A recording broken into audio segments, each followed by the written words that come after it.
Greetings. Greetings, everyone. Welcome to the show. I'm so very happy that you can join me.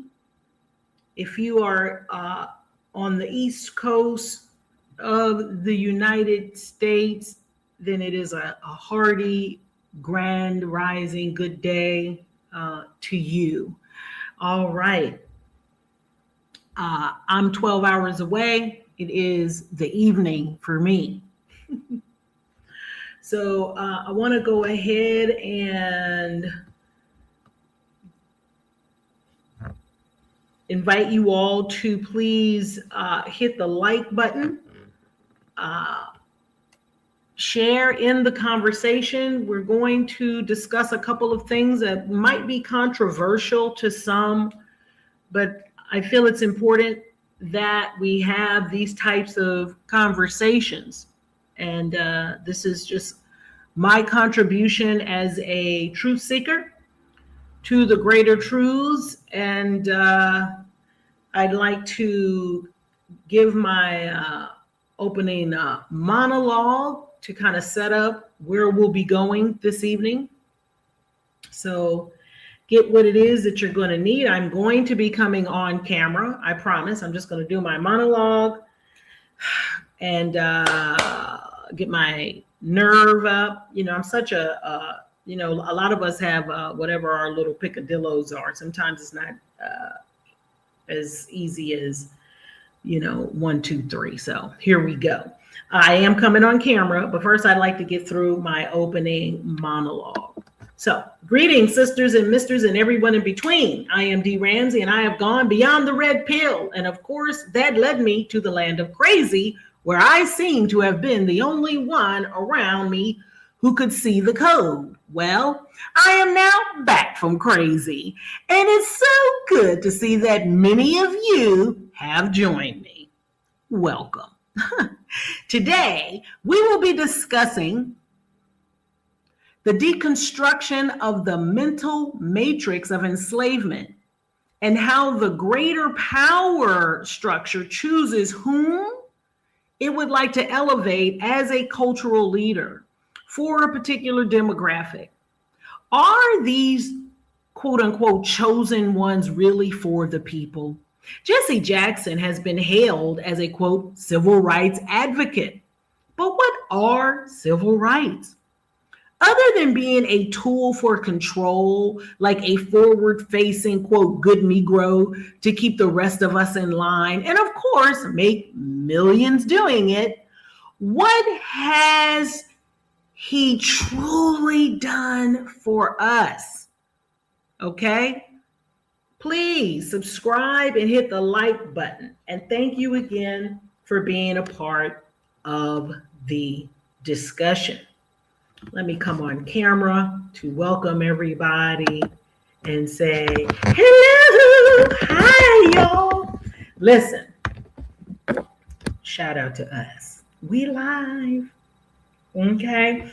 Please let me know how you like the brick. Do you like the brick background? Okay. Yes, also make sure the volume is good, that you can hear me good. If there's an issue, please make it known to me. All right. I love and appreciate each and every one of you. I want to start with that. I also want to say for the record that waking up is hard to do, right? That's a fact. I generally will say, hi, my name is Dee Ramsey. My pronouns are PTSD, ADHD, and you'll probably get 10 to 15 references to the movie The Matrix in the course of a conversation with me. That's going to happen. So with that being said, let's get started with understanding that we're not, the world that we think we're in is not it. We can see that in depending on, I don't really know now what America is even able to see. Are y'all even able to see what's really being revealed in the Jeremy Einstein files? I mean, some people I've heard tell me that on the quote unquote mainstream news, they're not even talking about it. I'm in a whole nother country. I'm on X. I follow particular things. I've been highly triggered by the release of this, or the revelation of things I've already known, but it just constant. So yeah, I don't know. I know that sometimes it's hard to break through. So we're going to cover a couple of things. We're going to cover who is this person beyond this icon. Who is he, right? Who is he? Who is he? Who is Oprah? Who's Tyler Perry? Who's all these people? Who was Michael Caine?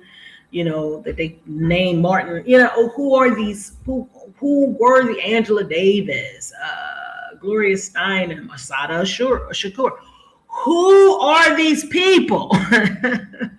How did they get chosen to be in front of us? Even if what you say they did was revolutionary, how does that happen? How do you become a leader, and whom are you leading, and what is the result of your leadership? All right, so I'm going to be sharing some videos. I'm going to be introducing you to the late, great, wonderful brother, Steve Coakley, who literally gave his life to share the information, the breakdown of the Boule for our people, for our generation. So many of us don't know what the Boule, as a rung on the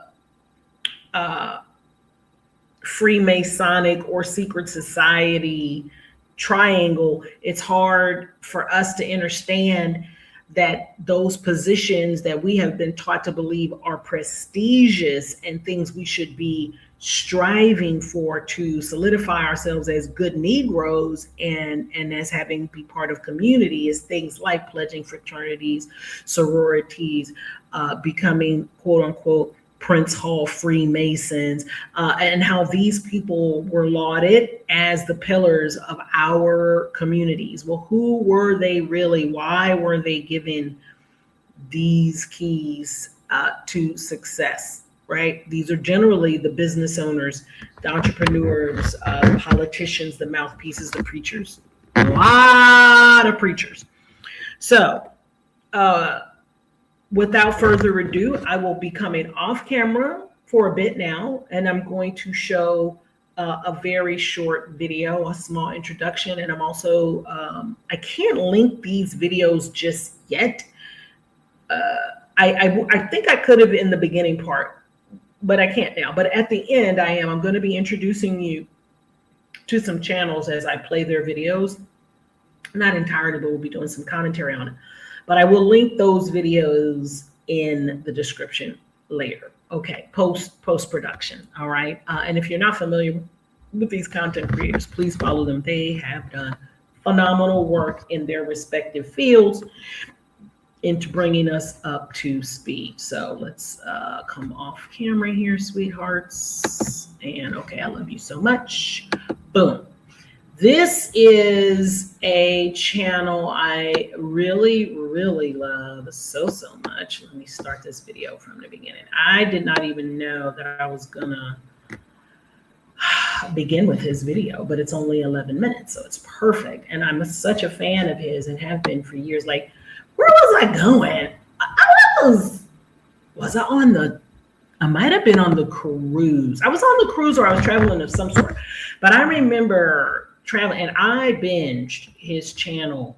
I had binged his channel before, maybe a few years ago, but then I had, like, you know, you follow people, then you stop following them. I kind of did that, but let me share screen. Here we go. But his name and his channel's right here. Boom. UBTV. Oh, I love him so much. First of all, he is hilarious. So hilarious. Let's pull him up. This brother right here, oh, so handsome. UBTV. Please, please. He has been sounding the alarm about who and what and where we are. I don't agree with everything, of course, but he has a wonderful playlist on the Boule, on how America is a part of the old world, how we are not, quote unquote, let me make sure, African Americans, we are prisoners of war. We've been invaded until, boop, okay. So give me a moment. Let me come back to here. Okay. Where was I? Oh, did I? Oh, wait. My brain is frozen. Oh, I touched on, right. I'm like, what is the problem? The issue. If you have donated and have not. Bam, handsome man. The issue was I had taken myself somewhere I'm not taken. Okay, I apologize. Okay, excellent. What up, Cap? Is that Cap? Yep, it is. All right. It's a wonderful daytime, isn't it? Yes. Okay. Boom. All right. Now I will press play, and I love you all. Please make sure that you can hear the volume when I press play, because I can hear it in my headphones. I just need to make sure you all can hear it. Received your video. Shoot me an email. All right. And also make sure to check your spam folder. Thank you. Boom. And then I heard Jessie Jackson say, he told me, Jesse, take our people onto the mountaintop. And that didn't bother me, even though I know Jesse got nowhere near him. And then Jesse said, I held his head in my hand while he died. And that didn't get to me. And then Jesse said, look at my shirt. And I looked around, sure enough, and Jessie Jackson's shirt was drenched in blood. And I realized the only way Jesse could have gotten that blood was stoop down on that floor at the Lorraine Motel and rake that blood off that floor and put that blood on him. And I went crazy. I really tried to kill Jesse. And that's Jesse and Martin right there. And Jesse at the city council in Chicago with the turtleneck on with the so-called blood of Martin King shirt. But Jesse had. All right, I'm stopping for a moment. Can you all hear me? Is the audio good? Please, somebody, a one, very quickly, just let me know. Y'all can hear Brother Steve Coakley. You understood what Hosea Williams was saying. Y'all know that's Portia Williams' granddaddy, right? From the Real Housewives of Atlanta, that was saying how he could have killed Jessie Jackson for doing that. Could y'all hear? A kind one. All right, I don't want to press play if y'all not. So come on, somebody press one. Can you hear? All right, I'm gonna keep pressing play then. On a turtleneck, and Ben Branch had on a turtleneck, and the key to that was that the argument was over Jesse not wearing a tie.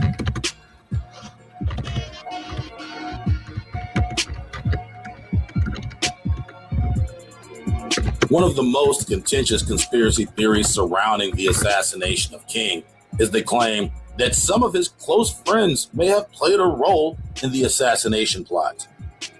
Court documents allege that one or two African-American ministers who were with King during his final hours could be implicated in the assassination plot. Reports suggest that a room change initiated by someone in King's entourage before their arrival at the Lorraine Motel may have intentionally put him in the line of fire, allowing a potential shooter to line a clear shot. Additionally, some accounts assert that King was lured onto the balcony's edge by a member of his own group, presumably to give a Memphis.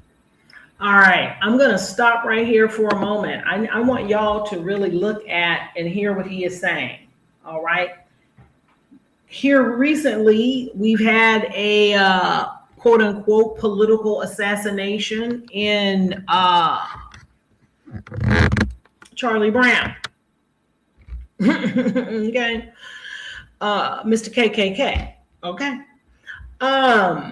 And a lot of similarities here. All right, in terms of there probably being a greater conspiracy around the people around him. Not only that, but once we get further into the brotherhoods and the offers that they make to these people for a lifetime or a lineage worth of blood to last through multiple lifetimes, you will understand somebody like a Martin Luther the King or Moloch, the sacrificial lamb, and someone like a Kennedy, the father, and his deal he made, and why most of his people, but through lineages, the blood sacrifice must be made, but their names shall always be great throughout the land, throughout the lifetimes. Every time they come back, they will be able to, every time their people come back, their children and children and children, you know. All right, and we're going to get a little bit deeper into that a little bit later, but it's interesting that here we are almost 60 years later talking about a political assassination. Some friends around him look a little suspicious. I want to draw attention to this picture that I noticed today that I had not noticed prior, which is this. One, there is a conspiracy that Charlie Brown KKK is still alive. Or the other one is that Charlie Brown KKK was aware or in on something occurring that day that he didn't know that they had another plan, that he may have been planning something and that he braced or prepared. Okay, so it could be, in my brain, it could be any of these things, but these are just some of my theories. One of them is that once you know what the sacrifice is, what the deal is, and you decide to take it, you can be deified in a particular lifetime through your blood sacrifice in the deal that you make, even if it's something that, you know, you have to give up, okay? So in his plot, they say that Charlie Brown KKK braced in some way for the Big Bang, all right? Or looked like right before it happened, okay? I want you to look at this picture of, let me pull up. Can y'all see it really good? I want you to look at this picture. Okay, boom. Let me move this away. Hold on 1 second. How do I move this? I know it's only visible to me. Oh, okay, anyway. Look at Martin Luther King's hands. Look at his fingers on that railing. Look at the way he's holding those two fingers there. That's a peculiar way, in my humble opinion, to be holding your fingers. Not only that, look at the look of sheer terror that seems to be on his face as opposed to everyone else around him. Those around him seem to be damn near jovial compared to him. He does not look well. He looks horrified if you really look at his face. So I'm going to continue to play it, but knowing what we know about grand conspiracies, governmental involvement when we're doing these types of things and how all the world's a stage and all these things are to move a particular agenda forward, it's all games people play. You know what I mean? These people are all playing games. They're all actors. And here's how they're chosen. And these are the games they play. So we're going to get way, way deep. We're going to get way deep later, but let's just add to it. He died at 80, David Corey with the crop, wow, 86. He died at 84 when Michael Jordan, boom. You must be, do you know who Zachary Hubbard is? My dear, I'm going to play a Zachary Hubbard video. The best numerology gematria guy on the internet. He wrote 2 great books. He's an amazing, brilliant mind. My goal is to have him on. He said he would come on. That's another show, but anywho, ski, absolutely. Oh, let me put I forgot, I haven't been online for a while. So boom, I forgot I could put your comments up here. This person said he died at 84 when Michael Jordan came in the league in 84. Jackson just coincidentally passed on his birthday. He also ran for president in 84. It's so much more even than that. But yes, if you look at when Martin Luther King was assassinated, that's still a 4/8 ritual, right? 4/4. It's still 4/8. So yeah, all the world's a stage, and the moment we can crack the code and start to see it, it's going to make our lives a lot easier, because we can then stop playing the game the way they want us to play. There's a table before us, and we have to learn how to come out of the public nonsense and come out of the fake world and come into the real world. So with that being said, I'm going to hush up a little bit and let the handsome fella, he's so handsome, this young, and he's so funny, his videos, oh my God. There's some videos somewhere on here, I don't remember the name of it. God, what was he? Oh my Lord, it's a longer form video. It's one of those America's Egypt's, I think. Oh, and he's talking about no. He's talking about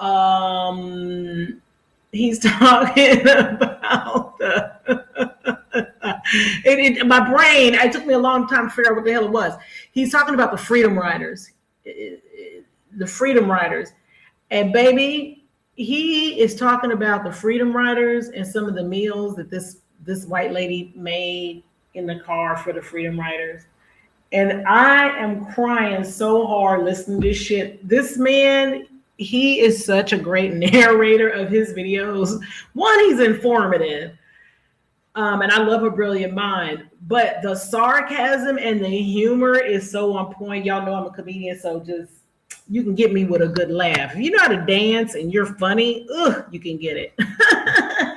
Anyway, so yeah, please check him out. His channel. So let's get into, we only have a few more minutes to go on this. Police sharpshooter a better target. The Justice Department has denied these claims.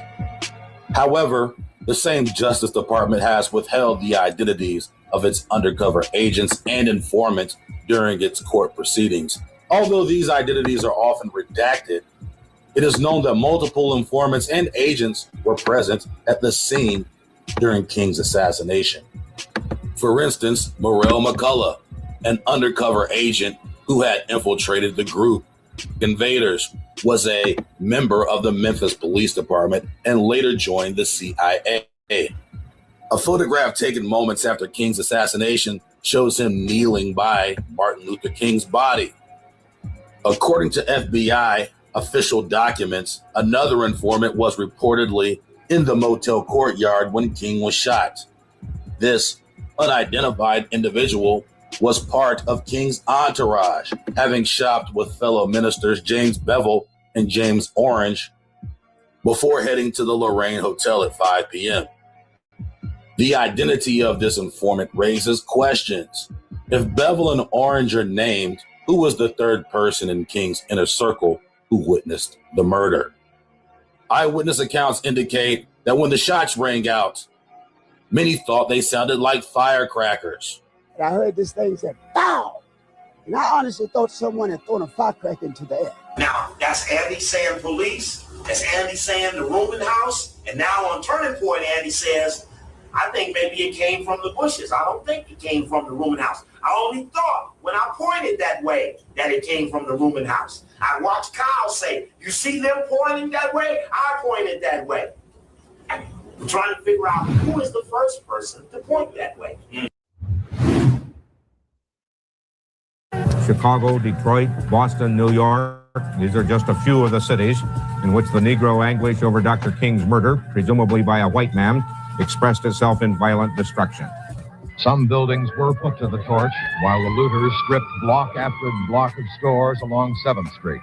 Police made periodic sweeps up and down the street, tossing tear gas into the crowds, but that didn't deter the Negroes, and as soon as the officers got a block or so away, they resumed their pillaging, running from store to store to gather up everything they could get. It didn't matter then that the clothing might not fit. The important thing seemed to be that They were getting away with it, that the police could not stop them without shooting, and they quickly realized the officers would not shoot. Quote, declassified FBI files. Quote, page 24. Our investigation disclosed that there were 5 paid confidential informants providing intelligence regarding the racial situation to the Memphis field office on a continuing basis. The intelligence coverage provided by these individuals related to the activities of the Nation of Islam, Black Students Association at MSU, Students for a Democratic Society, Black Organizing Power, Black United Front, Afro-American Brotherhood, Invaders, and the Sanitation Workers' Strikes. There is no evidence that the activities of these informants related directly to Dr. King. Moreover, there is no evidence that would suggest that these informants were connected in any way to the assassination of Dr. King. Referred to some press report that Mr. Muhammad had once been found guilty of contributing to the delinquency of a minor. He failed to explain purposely. Between the years 1962 and 1963, Malcolm uncovered a scandal that would deepen his rift with Elijah Muhammad. The revelation that Muhammad had fathered at least 7 children with 6 different young women, all of whom had been excommunicated from the Nation of Islam. Although Malcolm neither publicized these findings nor sought to exploit them, his probing was considered an attack on Elijah Muhammad's integrity, leading to open hostility from the nation and his eventual estrangement.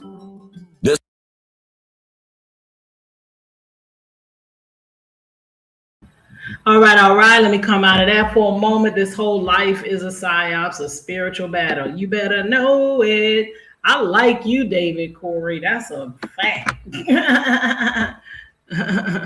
Even though I think that's a woman's picture. Anyway, yes, very much in line with my thinking. All right. Absolute liars, bro. Absolute liars. Each and every one of them. And that is why we're covering what we're covering. All right, very quickly, I want to show you something here that you may not be aware of. Let me go to my little hookah-dookah-boo, shooka-boo-boo-boo. Let me go to my fine. All right, boom, from the Googles. All right, because I don't think, it's not that I don't think, well, yeah, maybe, I don't know. Let me digress for just a moment. Let me share my love. I do want to share my love with you. Come share my screen. I'm just going to show you this one little right here. Oh, then can you see that now? Is it big enough for you there? Let me make it big so you can see it. Right. And then I will go, actually, I need to go smaller, and then give me a moment, y'all. Boom. Let me see. Let me make it bigger for y'all, because that's crazy. Boom. Boom. Boom. Boom. Boom. Good? Is that good? Boom.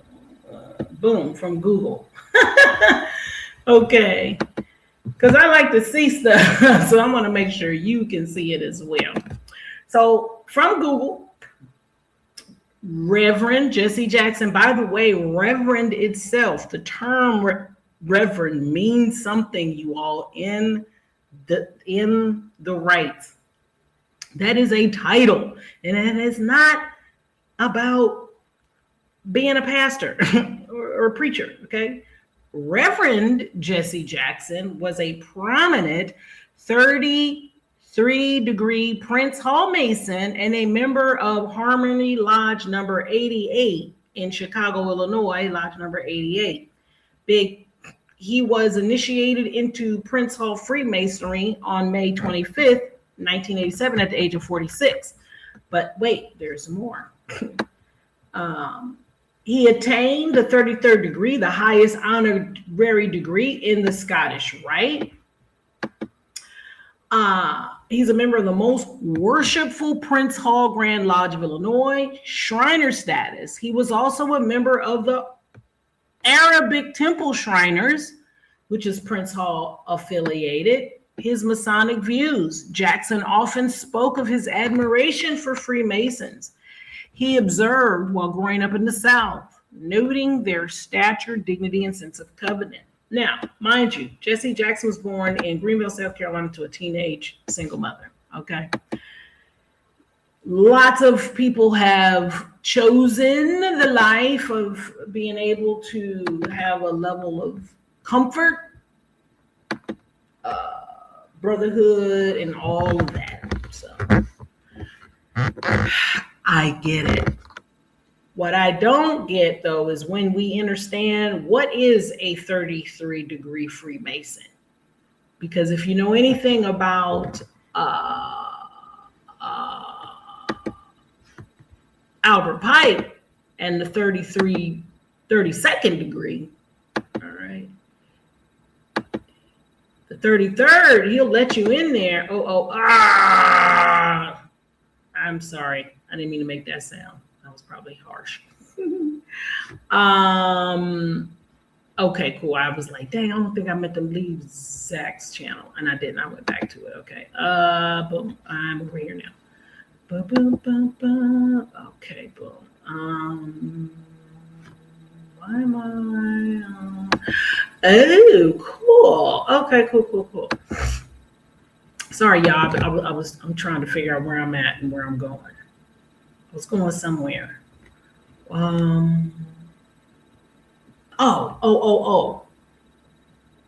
right. Let's go to Zach because I love him so much. I love a brilliant mind, I'm telling you. Okay, and he really gets down. He really gets down with it. All right, he's gonna explain to you, and we're gonna speed it up and skip about, but he's gonna explain. First, let me make sure in my watch history I've got everything out about Jessie Jackson. Did y'all know that Martin Luther King was not really messing with Jessie Jackson?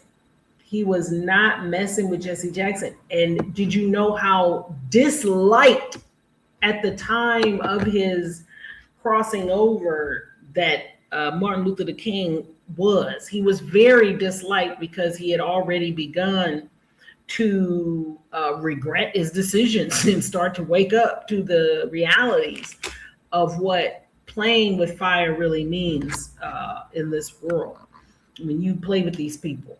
So he was very, very not liked.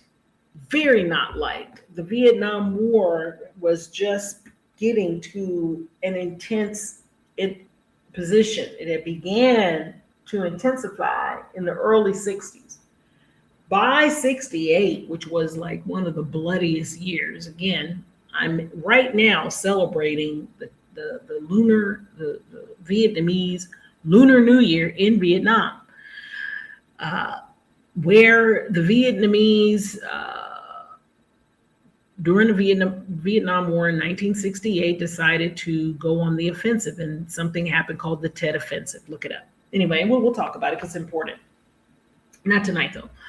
But I think, well, he's going to cover some of that, some of 68. And what I'm trying to say is, much like Charlie Brown KKK, it was turbulent political times.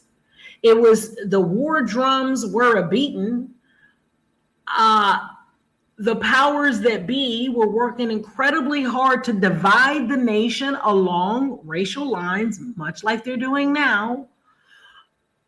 And at the same time, because once they can dehumanize a people, it's easier to make them meat for the grinder, right?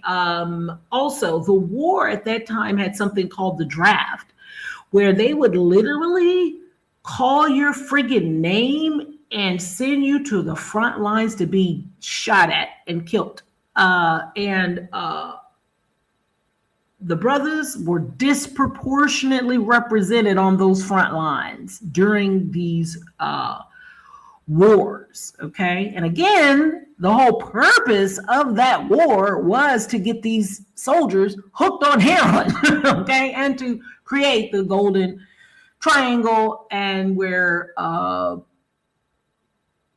George Poppy Bush got the name Poppy. And we'll look at one of Ian Carroll break that down real quick. But anyway, that's where we are. It's 1968, and the war hawks want a war, and they want a hawk, and they are about to make so much money. It's so hard for the current generation to understand what the world was like almost 60 years ago. How closed the world was as opposed to what it is now. Goods were incredibly expensive then. Things were not flooded into the market in imports in the same manner. I say all the time, I was super poor because things were hard as heck in the 70s. A pair of blue jeans was about $20 effing. You know, at Kmart, $20 was a lot of money. Pre-NAFTA days, we're talking, okay? Times were hard. Drugs were rampant. Inflation was high. I remember becoming a loan officer many years later. Of course, I was born in 68. And when I would be, one of my selling points to homeowners and to getting them to refinance out of their higher mortgage rates into a lower mortgage rate is, say, for instance, and again, these are different times. So this was back in the early 2000s. I got in the mortgage industry, what, 2003? Yeah, 2003. So yeah, I was in it for 10 years before I got in the car industry. But anywho, in selling the mortgages to the people, you know, let's say they were at the time at a 10.5%. And I'm like, listen, I can get them maybe an 8.5. And I could get them, but they were on an adjustable rate mortgage, which on a 2-year arm, and say it's going to adjust in 6 months. And I was proposing to them that I could get them into a 6.875 lock for the next 30 years, as opposed to dealing with what's going to happen in 6 months, because who knows, right? And those people would being, you know, just chagrined. Oh, 6.8 is so high. And I would say, do you have a mother or a father? Were they homeowners? Could you get off the phone with me and call them and ask them what their mortgage rate was in 1987? Like what? See, we have no clue of what an interest rate of 23% on a $40,000 home looks like. And that's the reality of the 80s, the 70s. 18%, not unheard of at all. Enter into that again. I'm talking about where we were. At the same time, you've got a group of people who are being ushered out of their sovereignty. They don't know it yet, into something called a bunch of civil rights, and they're being told that they need to march and sing and give money for this cause, for them to obtain something called civil rights, which again, we will not get into the totality of that conversation this evening, but it is a separate video that in the future we will be discussing how that is not something we ever needed at all. So now this war is going. So this is what the world was like. And in 1968, here we are. World is getting kind of funky.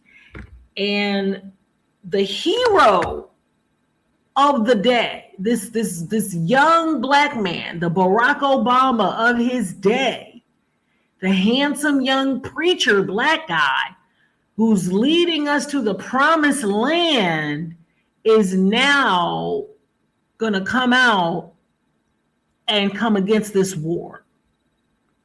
Okay? Now, juxtapose that with what happened when Charlie Brown KKK began to talk about a particular country the size of New Jersey, Philadelphia, right?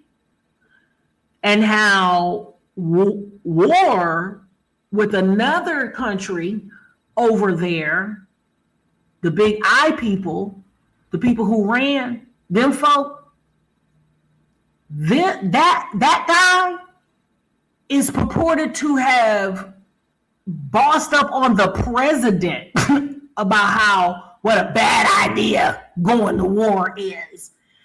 And now they say that it is because of that stance that Charlie Brown KKK is no longer with us. So now we're going to visit Zach, take it from a breakdown that is rooted in numerology, gematria, the secret societies, how they operate in these assassinations. And we're going to hearken here to Martin Luther King's speech that he gave. His speech. You remember the speech? He gave it 1 year before his untimely demise. Okay. So let me go here. Let me share the screen again. Thank you for being here. Please hit the like button if you haven't already. I truly appreciate everyone who is tuning in live. For the lovely souls that will make it in on the replay, what up, y'all? It's so good to see you. Let me come on camera real quick. Boom, bada boom, before I start the next video. Bow, bow, bow. I'm here. I'm hanging out with y'all. Listen, I made myself some coffee. My little puppy, she's over there sleeping. She got groomed today. So she's taking her nap. She's knocked out, though. It's 8:42. She knocked out, okay? Thank you for being here. I'm going to start the video. We're going to start Zach's video. I'm going to speed up the time. I probably won't go 1.5. I'm going to do 1.25 because I think it's important that we listen. I have not, you and I are going to watch this video for the first time together. I was looking on his channel. He has so many great videos regarding Martin Luther King.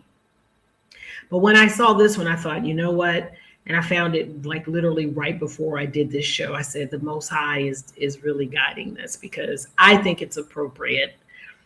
Let's watch how things have unfolded. And I believe this video is from 2 years ago. Check it. All right, let's get into the share of the whoop-de-boop. That is not it.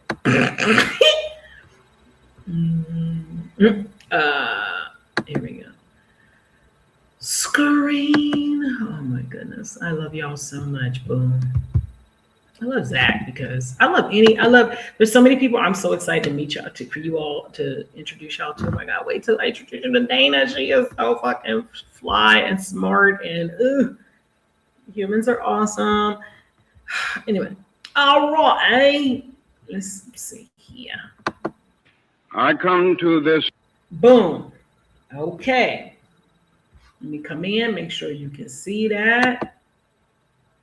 Yes. And it looks good. I think you can hear it well. No one has complained about the sound. So my assumption is everyone can hear it well.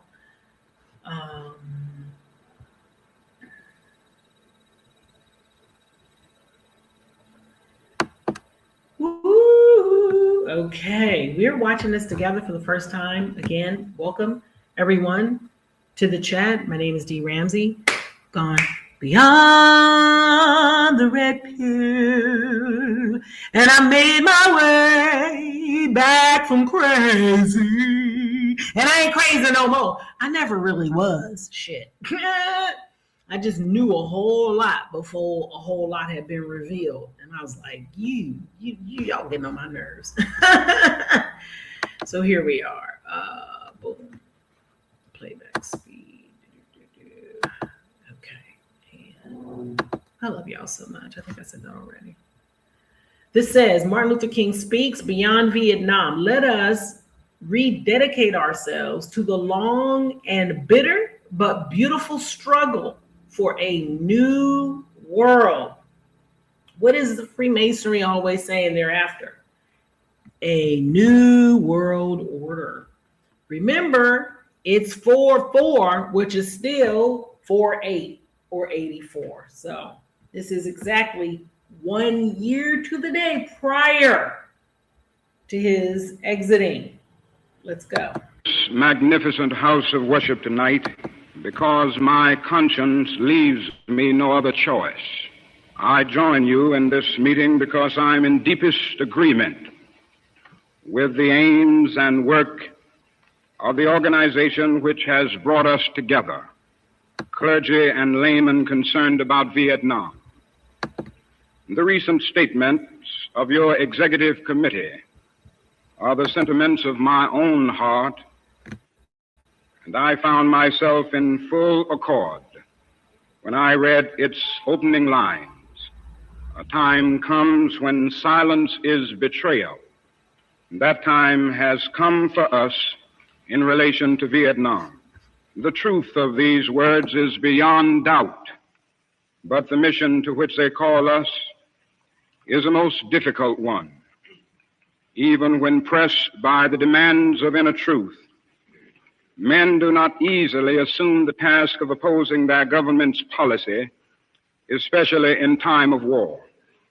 Nor does the human spirit move without great difficulty against all the apathy of conformist thought within one's own bosom and in the surrounding world.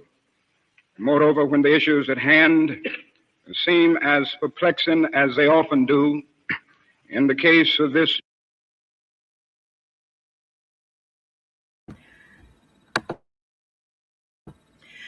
how apropos that here we are 60 years later almost, and we still have to proclaim that children are not born to burn.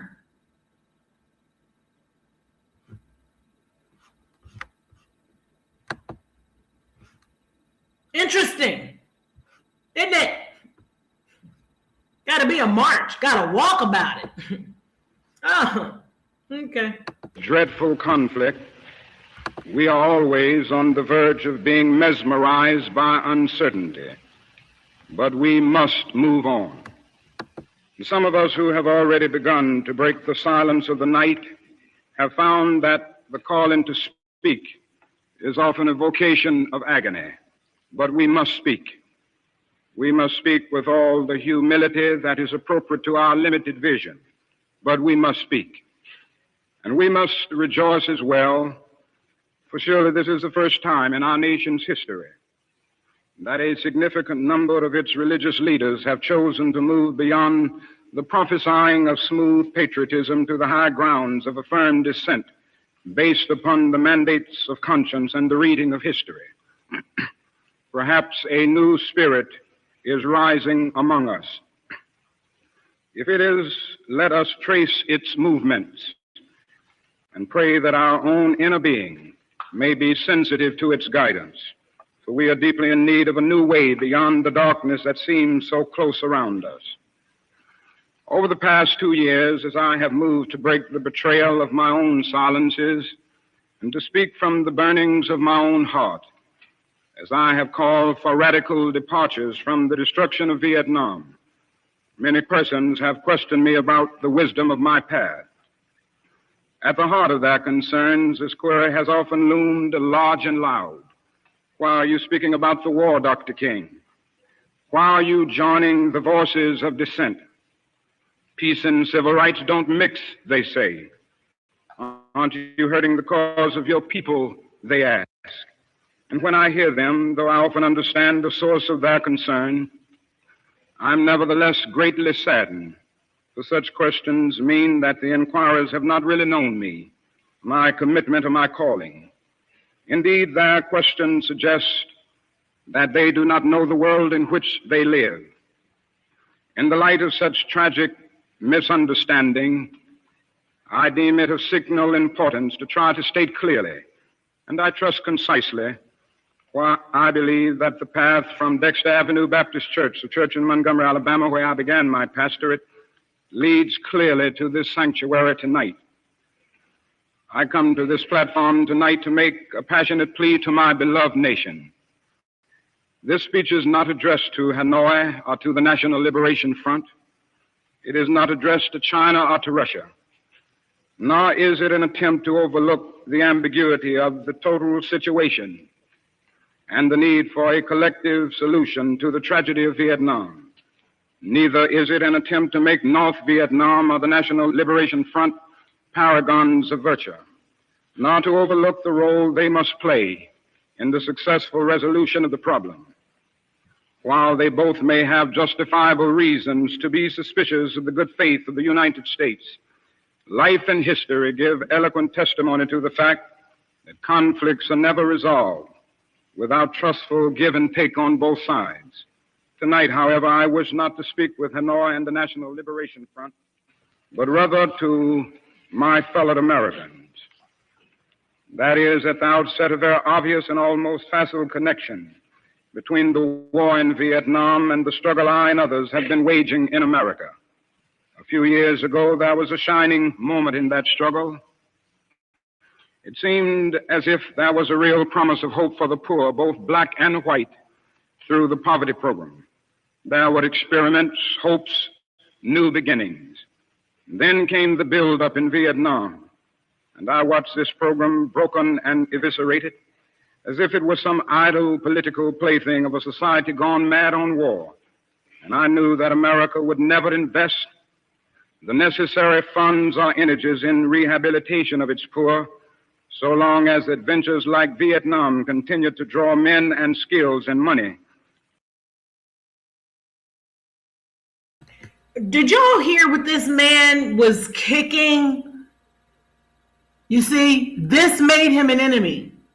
Much like, I believe, Charlie Brown KKK. Although I have a whole reasoning behind why Charlie Brown KKK was even allowed, and even I would suggest encouraged to bring his thinking to the place that he did so that he would do what he did, so that he could be exactly what his company was called, The Turning Point. And we'll get into him and Kundus and the limited hangout that her and the fellow Catholic brigade that is unleashing upon us as they dig deep into Charlie Brown, KKK, while totally ignoring a PDF file, Trizity Trump, the invasion of Vinylizguski, the ice capades, pew-pewing the peoples in the Americas,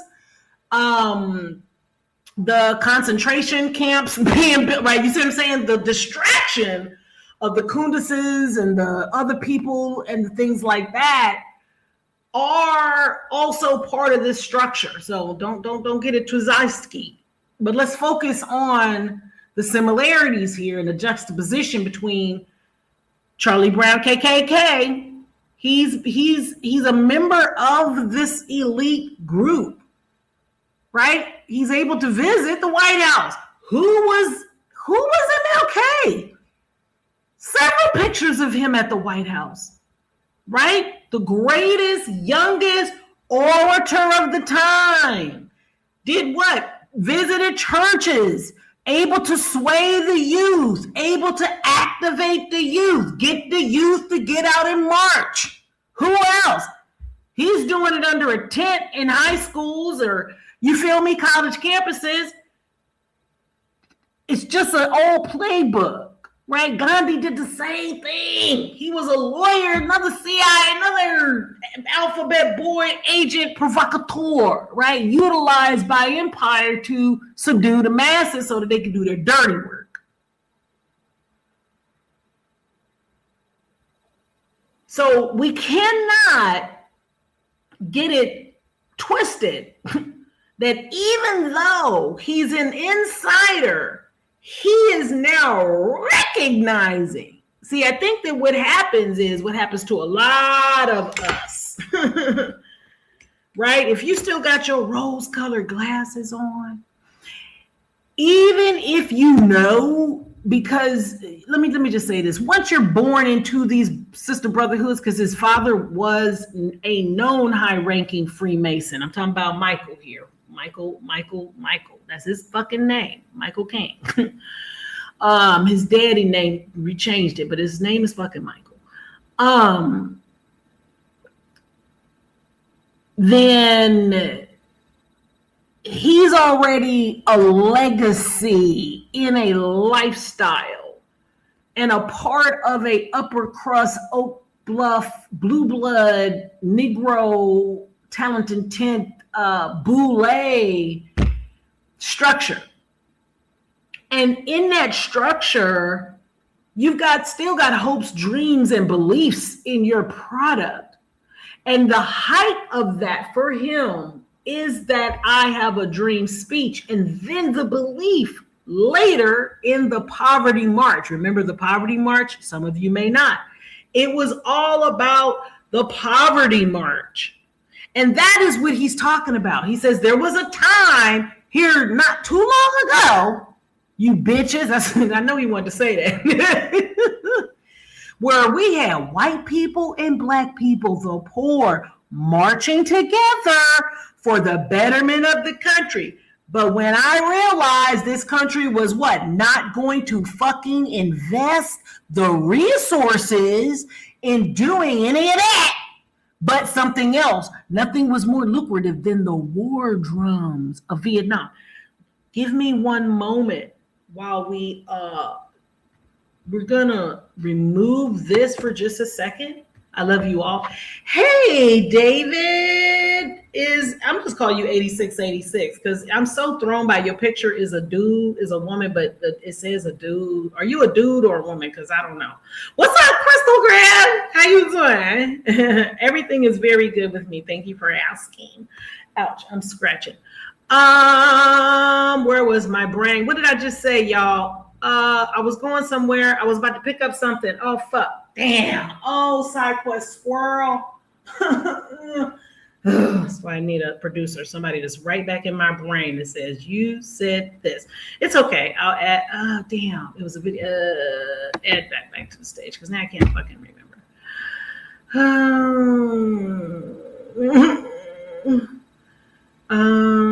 It was, okay. What did I say? My pictures of me, a dude. Oh, you're a dude. Okay. What is that, a garden hat? It looks like a woman in a garden hat. Or a gringo hat. That's what I call my gringo hat when I lived in Mexico and I want to hail taxis. Anyway, I put on my gringo hat. Because honey, racism exists everywhere. You got to remember, I'm a whole dude, grown in hell. No, I'm not a woman. Okay. Okay. Anyway, damn, not damn, but dang. I had a thought. I was going down a side quest. It was something about him, but it was something about what was it? Damn it. It's okay. Fuck, it was a boule. I grow my food and raise chickens. That's what I did. I don't any longer, but growing my food and raising my chickens, let me tell you, you learn a lot about life, honey. We'll be doing some videos about that. Perhaps you'll hit the link. And as a man, maybe you will have some disagreement or agreement in terms of my theory about the population, the overusage of the female body for reproduction, the misrepresentation of the numbers, the ratio of men to women, and as it should be. And all you got to do is have some chickens, and they'll tell you what happens if you have 1 rooster and 5 chickens, as opposed to if you have 9 hens and 1 rooster. Right? That brings balance. 9 plus 1 is 0, which is the 1. Anyway, not so that he can dominate them, but so that they can keep him in line and keep him in check, right? He calms down when it's 9 of them and 1 of him. Anywho, Skip, let's return forward, not back to our stream, because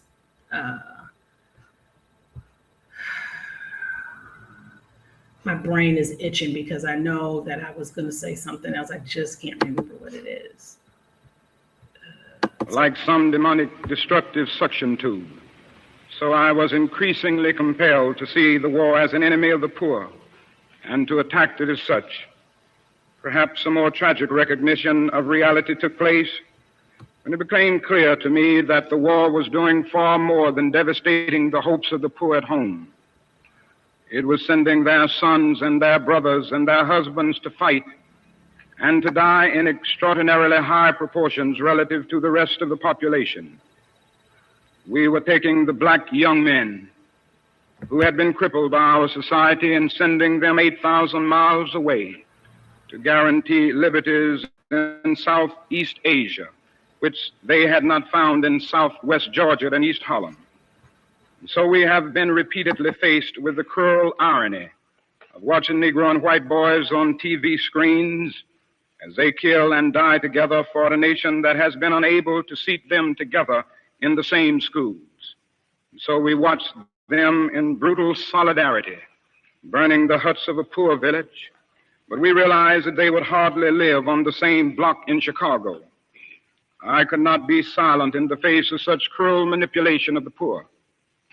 My third reason moves to an even deeper level of awareness, for it grows out of my experience in the ghettos of the North over the last 3 years, especially the last. I'm going to stop it right there for a moment because that's probably what got him killed right there, that line right there. I will not stand for the manipulation of the poor.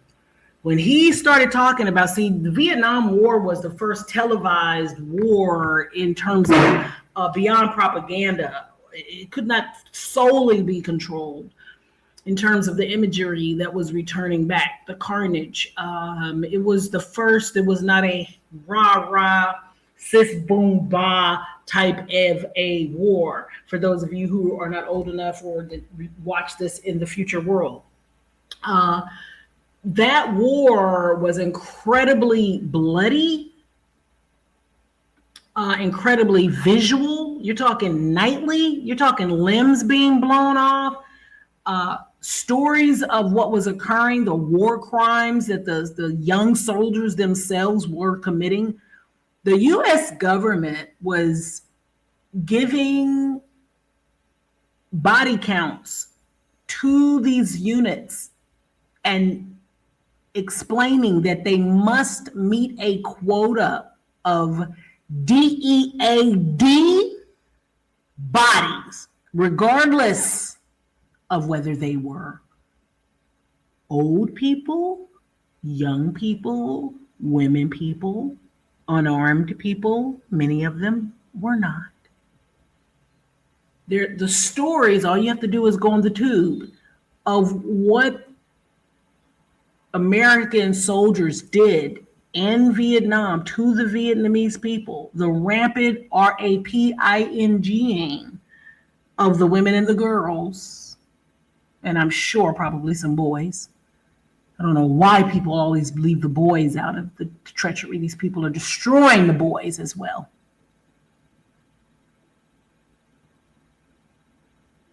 When this black man who had been the darling of the media, they had raised him up and given him everything.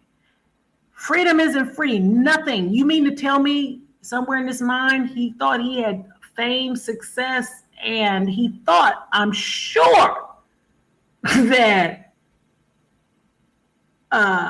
I'm going to say the things, and this is going to help me. I'm going to rally the people with this message, and I'm sure it helps some. I'm sure a great many. It's helping us right now, this speech, yes? But bitch, who did it piss off to say those words? I need you to hear what he said and what it meant and what it means even right now. When young Americans are being propagandized to hate their friggin' neighbors simply because the color of their skin or because they speak with an accent by people who hate all of them and don't give a damn about it. They don't give a shit about these veterans in real life. They just want more meat for the grinder. Jessie Jackson was no friggin' hero. He stood behind the power structure and in front of us as another house Negro. And sure, I'm sure there's some cool things. Yeah, hostage, blah, blah, da, da, dee, dee, doo, doo, doo, doo. Fuck all that. When you talk about real power and you not living up to your legacy, I don't give a hoot and a goddamn holler about him being on fucking Sesame Street talking about I am somebody, you fucker. When you are making secret deals to have fame and fortune and an investment portfolio and assets and homes and lineages, and now you become an upper cross Negro, and you people become the Pope of the Jack and the Jills. What? Oh, you're helping niggas? Okay. None of them have helped us. Not Barack sellout ass, gay ass Obama fucking either. And his nigga ass wife, Michael. I digress. Anyway. So, saying that to me, when I hear that, wow. We should play this fucking speech daily to everybody we know. Every time, because they're going to start even harder with the war drums. Okay? It's going on now. All right? Because when they starring and they spangling and they're bannering and they're sending the motherfucking goddamn aircrafts out and shit, and you're crying with your hand over your heart, bitch, that used to be me. Boy, that used to be me. Please note, it's all propaganda. All they want to do is kill your ass, destroy the wealth. They must do that. This is a cyclical thing that these societies must do from an imperialistic standpoint. Shout out to Professor Zhang. We'll watch him in a minute, but let's get back to listening to Dr. King. I just get excited because it's like, damn. Let me see. David says, Jessie said, without asking me, we want to be called African American. Must don't know that was a push to get privileges for Africans coming into America. Just what's you know what, David? David, are you married? Are you dating? Because bitch, I would date somebody who will say this shit, because this is so we're not. I mean, it's not this unknown, but oh God, bruh. Somebody pushing the term African American on us, the whole reclassification, which don't take me down the side quest of that, but absolutely. It's insanity when we really deconstruct what the matrix is, how we got to where we are, and why we would celebrate these men, even Michael, as heroes. We can say that, yeah, okay, Martin, that speech was cool, but it was a little bit too little too late, because you had already ushered in, you had marched us. Right? Michael was used to not only march us, but to soften us, to make us non-violent. This nigga was a part of one of the most diabolical psychological mind fucks in the histories of niggerdom. of imperialistic fucking POW mindfuck. This nigga had schools showing motherfucking niggas how to sustain other motherfuckers spitting and kicking on them without whooping their ass. You dig it? What the fuck? Anyway, I'm sorry, y'all. I just get No, I don't mean married. Gotta get it. Gotta get it. Good. Gucci gotta get it. I did mean married. I meant a person in your life that's opposite sex. Do you like opposite sex people? Also, probably needed to be the first question since you are a dude. Let's get that straight because it's not a guarantee. Okay. Anywhoski, I'm off the soapbox. We're calming down. We're going back and letting the Reverend speak, and then I'm going to shut my mouth. Okay. I promise. Oh my goodness. Woo. Shut my mouth. But I am giving good commentary. I hope you're enjoying it. Last 3 summers, as I have walked among the desperate, rejected, and angry young men, I have told them that Molotov cocktails and rifles would not solve their problems.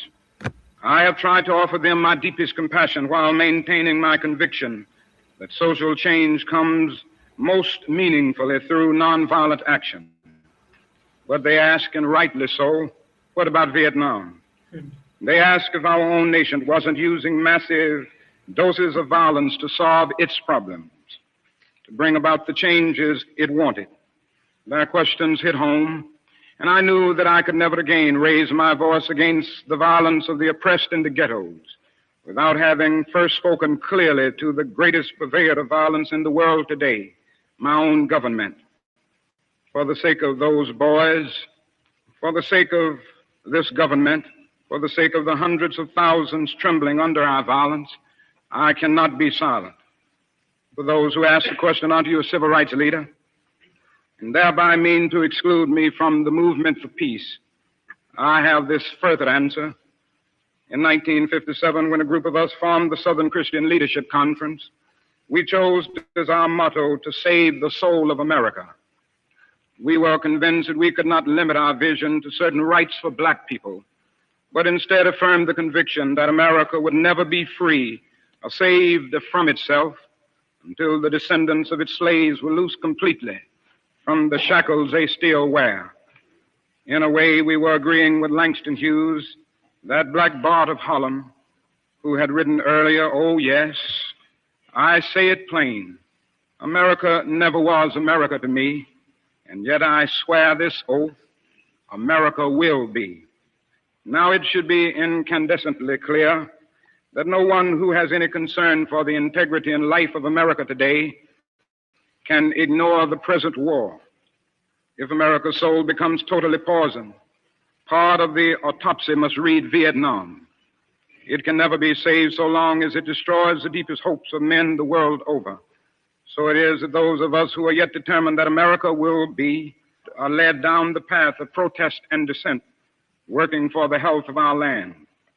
As if the weight of such a commitment to the life and health of America were not enough, another burden of responsibility was placed upon me in 1954. And I cannot forget that the Nobel Peace Prize was also a commission to work harder than I had ever worked before for the brotherhood of man.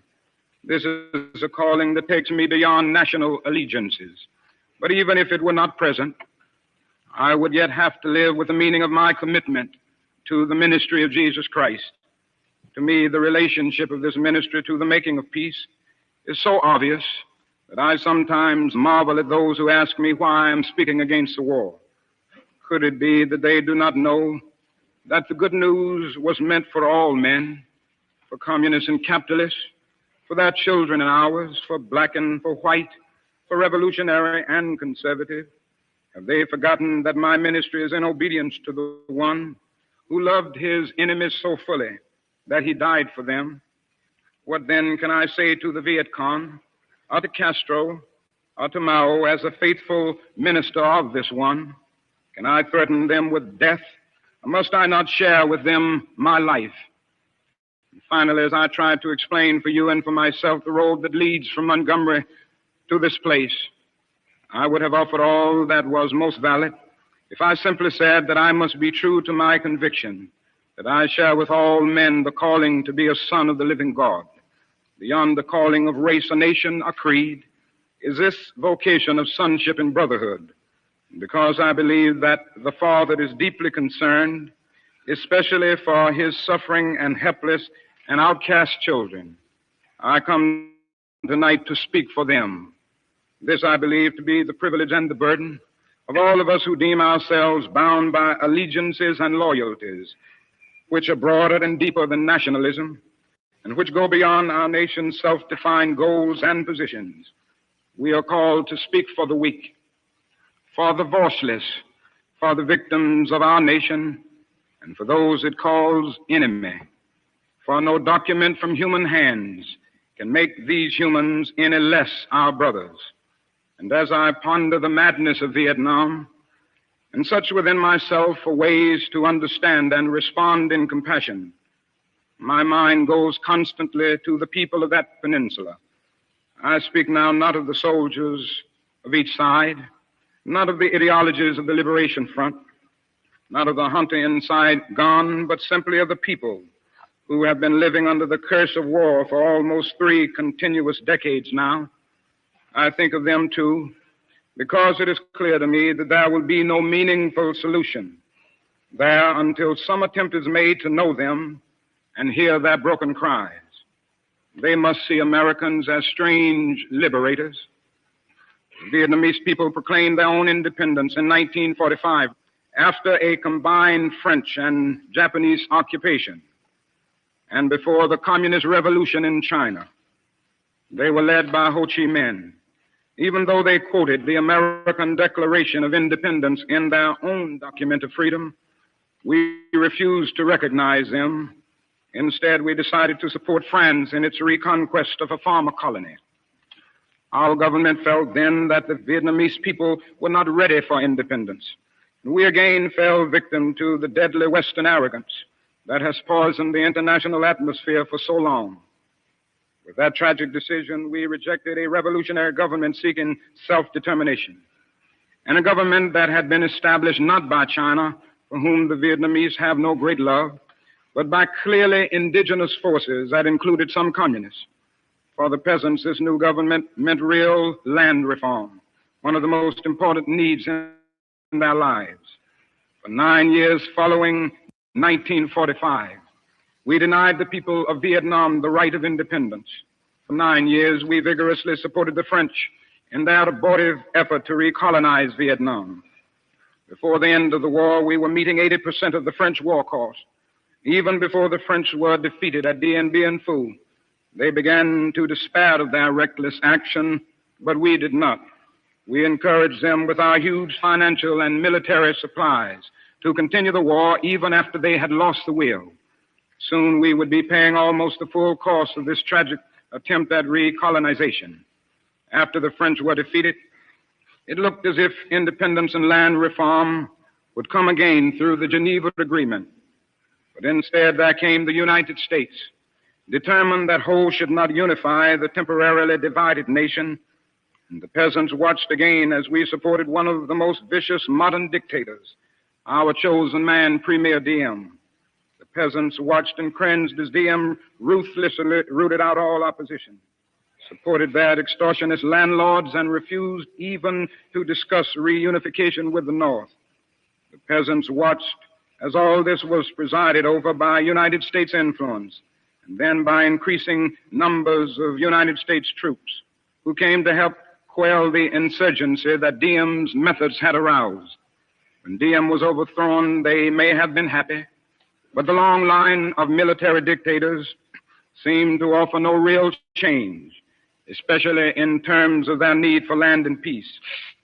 The only change came from America, as we increased our troop commitments in support of governments which were singularly corrupt, inept, and without popular support. All the while, the people read our leaflets and received the regular promises of peace and democracy and land reform. Now they languish under our bombs and consider us, not their fellow Vietnamese, the real enemy. They moved sadly and apathetically as we heard them off the land of their fathers into concentration camps where minimal social needs are rarely met. They know they must move on or be destroyed by our bombs. So they go, primarily women and children and the aged. They watch as we poison their water, as we kill 1 million acres of their crops. They must weep as the bulldozers roll through their areas preparing to destroy the precious trees. They wandered into the hospitals with at least 20 casualties from American firepower for one Viet Cong inflicted injury. So far, we may have killed 1 million of them, mostly children. They wander into the towns and see thousands of the children, homeless, without clothes, running in packs on the streets like animals. They see the children degraded by our soldiers as they beg for food. They see the children selling their sisters to our soldiers, soliciting for their mothers. What do the peasants think as we ally ourselves with the landlords and as we refuse to put any action into our many words concerning land reform? What do they think as we test out our latest weapons on them, just as the Germans tested out new medicine and new tortures in the concentration camps of Europe? Where are the roots of the independent Vietnam we claim to be building? Is it among these voiceless ones? We have destroyed their two most cherished institutions, the family and the village. We have destroyed their land and their crops. We have cooperated in the crushing of the nation's only non-communist revolutionary political force, the Unified Buddhist Church. We have supported the enemies of the peasants of Saigon. We have corrupted their women and children and killed their men. Now that is little left to build on save bitterness. What of the National Liberation Front?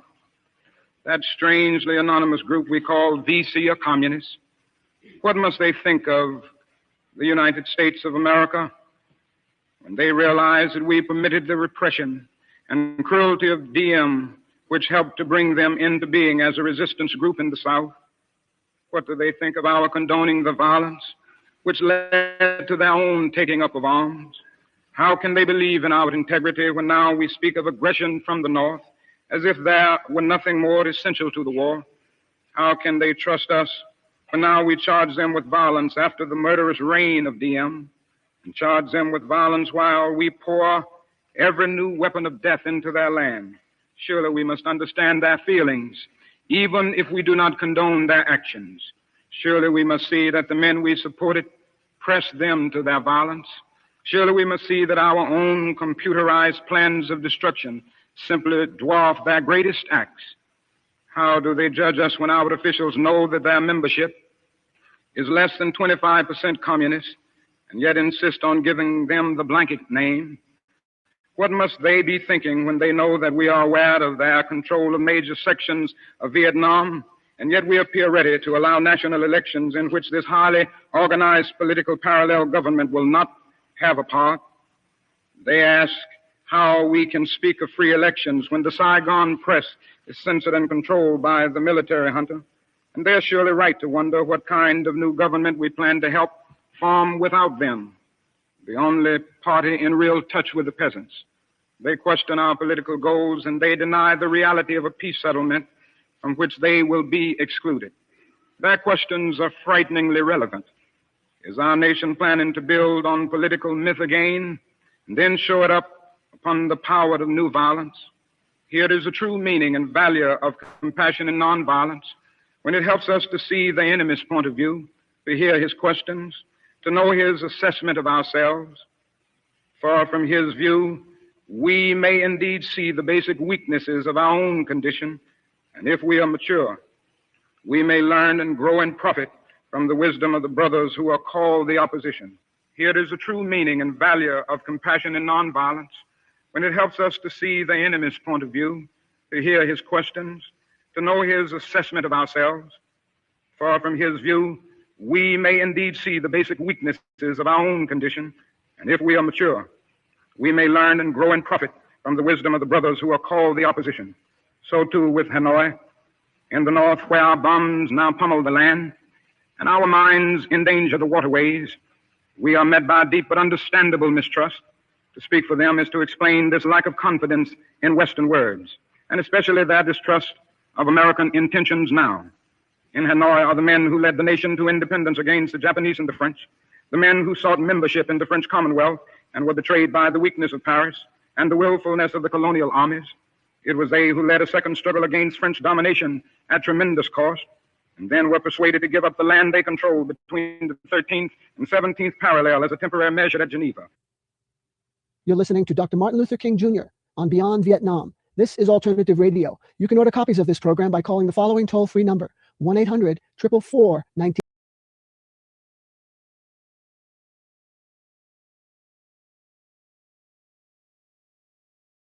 All right, all right. I just want to give you a little taste of that. That was very good. Very much a parallel between what we got going on today and what was done in the past. Now, to the point of back to Jessie Jackson and his and others' advocacy for the Negro to be called African American.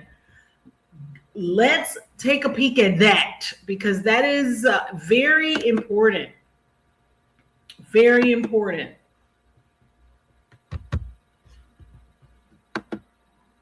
So let's see. I have no idea what his actual take is. So I hope it's cogent, but I don't know. You know, we'll see. 1619 in the arrival of the first enslaved Africans. Let me back it up. Since 1619 in the arrival of the first enslaved Africans in Virginia, standard terminology to describe Africans living in America was colored or Negro. For over 360 years, as Blacks were relegated to second-class citizenship, terms that reinforced oppression have been used to describe them.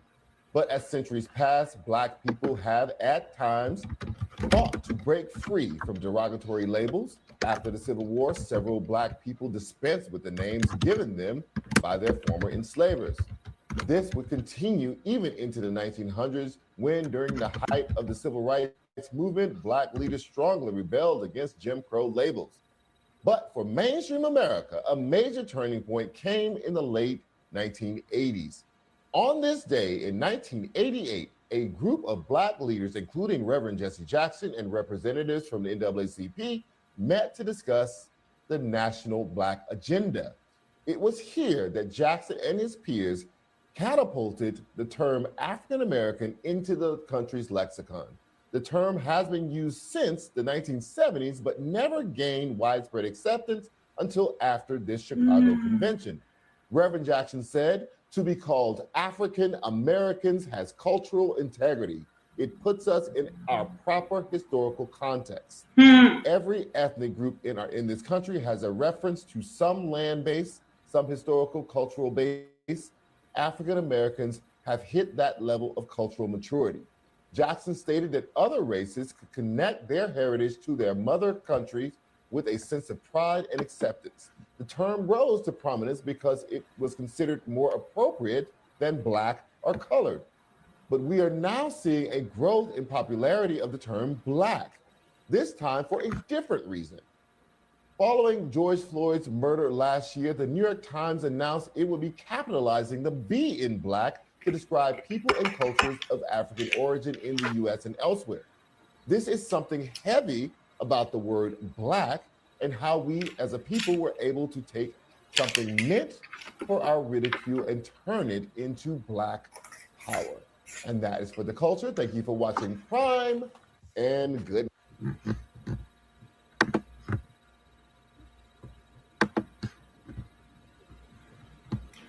All right, all right.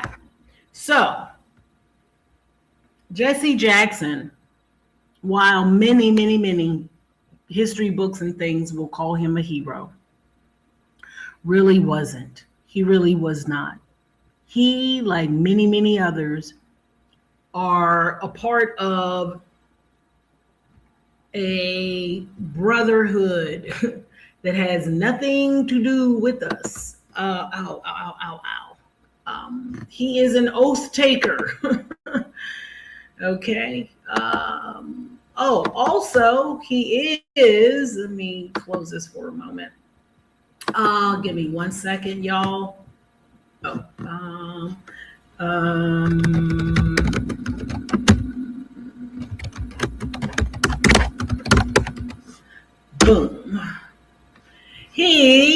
also a member of the Omega Psi Phi fraternity, one of the legendary Divine Nine Black Greek letter organizations.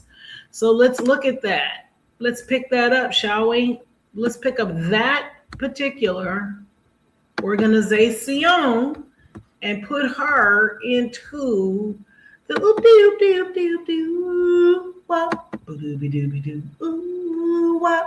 Infinity Rain. What a beautiful name. Hi. Funny we decided to adopt being called a crayon color after so many misnomers. Black, African American, all incorrect. Exactly. Well, we didn't decide. Right? We didn't decide. We were propagandized because, again, we are prisoners of war. We have been colonized. The world is not what you think. What they kept claiming is Africa is actually what people call the Americas. It is the old world. It is the first world. It's very much known. There's so many sites, and we'll get into some of it, not tonight, but yeah, we have lost our inheritance or our herediments. We don't know who we are, but we do know who we are, which is hilarious, right? Meaning, oh, I'm about to take a little bit of a side quest, but I'm gonna come back. Excuse me. Yes, the original Babylon, the original everything. But anyway, we're everything. The European didn't even exist before what, 1700, 1600? Okay, not in an upright position of nobility. All Europeans, the Scottish, the Europes, the Irelands, it's all us. You can go look at the statues, the old world. I've gone. The Most High has allowed me to traverse this land, the old world first in the Americas. It's a lot. That's all I gotta say. I've been to Carmen's Beach and the Island of Women, and we need to assert and understand who Queen Khalifa was and what really happened to Hawaii. And what is this land? What was this place? Who are we as a people? We don't know.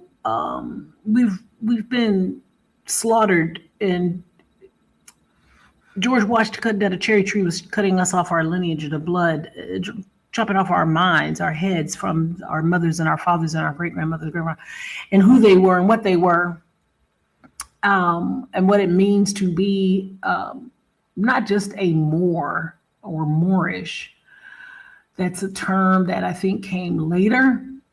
Even that, I will get deeper into that, but the empire of whom and what we descend from, some people would call the guy who helped establish the little kingdom over there that is the size of New Jersey. He was in search of God's people, he said. Right. They've turned the world upside down. The whole world has conspired. All of the European nations, all of them, hooked up with the Mongols, the Asian nations, and they all got together and overthrew the greater Negro nations. That's a fact, Jack. Don't hold back. What they've called Ethiopians. I mean, we've been called everything. Tartars, Moors. I mean, we're just the organic, natural, harmonious,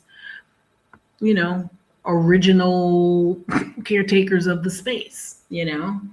Now, I don't know all we've done in the past to fuck it up, right? I don't know in which capacity we perhaps may have oversteps our bounds. Now, I do have theories, and that'll come later in some shows.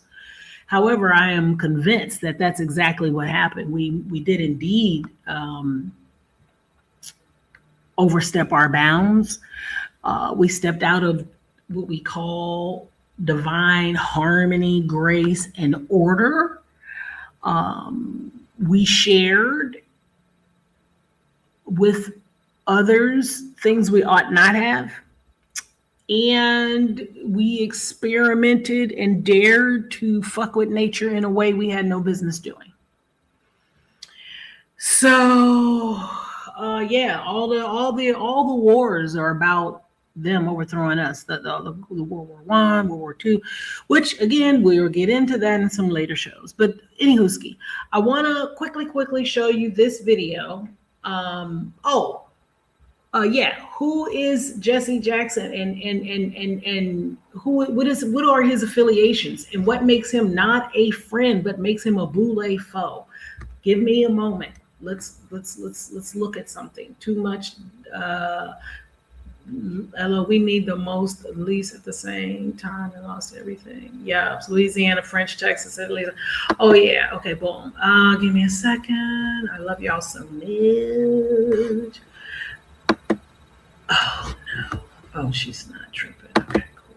Let me go to la la la la la. I had to go into I had closed my YouTube. I get excited sometimes and I get to closing stuff, and I did that. So that's what this, what we call dead air moment is. Please forgive me. All right, let me find who am I looking for. I'm so proud of myself for not what the hell, bro? Why are you showing me this muckatucka? It always shows me. I want all my subscription. Not fucking Baron's ass. I'm at the unsubscribe because he keeps showing up first. Anyway, I'm looking for EV.